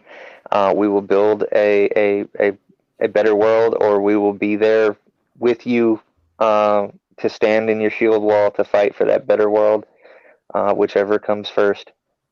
But hang in there. Yeah. All right. So I'm saying bye. Good night, Leo. Thanks for Good coming. night. Love having you. Yeah. thank you for being here tonight too, Sasha, and thanks for coming and sharing Redneck and everything like that. Yep. And thank you guys for coming and watching the show and sticking with us and asking questions and being part of the conversation. Like I deeply appreciate that stuff. And like I really like being able to be more interactive with while we're having the conversations. It helps spur on some interesting things that we may not have actually, like what happened tonight. There were some questions that came up, that we hadn't actually like talking about. So that was great.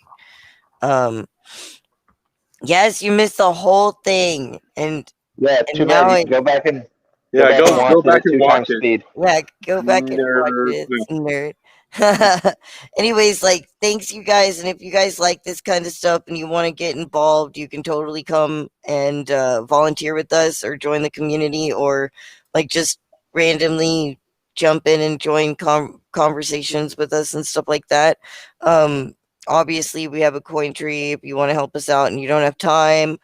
If you don't have either of those things, make sure that you like and subscribe and comment below so we can get past that algorithm shit and share the videos and stuff like that to your friends and family. And I don't know, troll boomers with it. Just like go to their Facebook pages and no, I'm just kidding. Don't Yeah. spam people. Yeah, Yeah. to Timothy, click the bell. Dang it, you have to like make sure to be notified because Yeah. yes, All right. Like, Twitter likes to subscribe. suppress everyone. Bye. Like, subscribe, hit the bell, whatever. Bye. Yeah. You guys Bye. have a good night. Y'all be safe out there. Y'all be free and do not give up your freedom for your safety because, like, if you do that, you're bullshit and you don't deserve either of them. We'll see you guys soon. Next episode is Monday, and we're going to be doing more of the news, which we absolutely hate. And there will be some positive stuff in there too. And hopefully, we can have a good night. We'll see you guys soon. This episode of Stirring Liberty is fucking adjourned. Goddamn. Fuck this I need long a ass beer. show and fuck the government. I need a fucking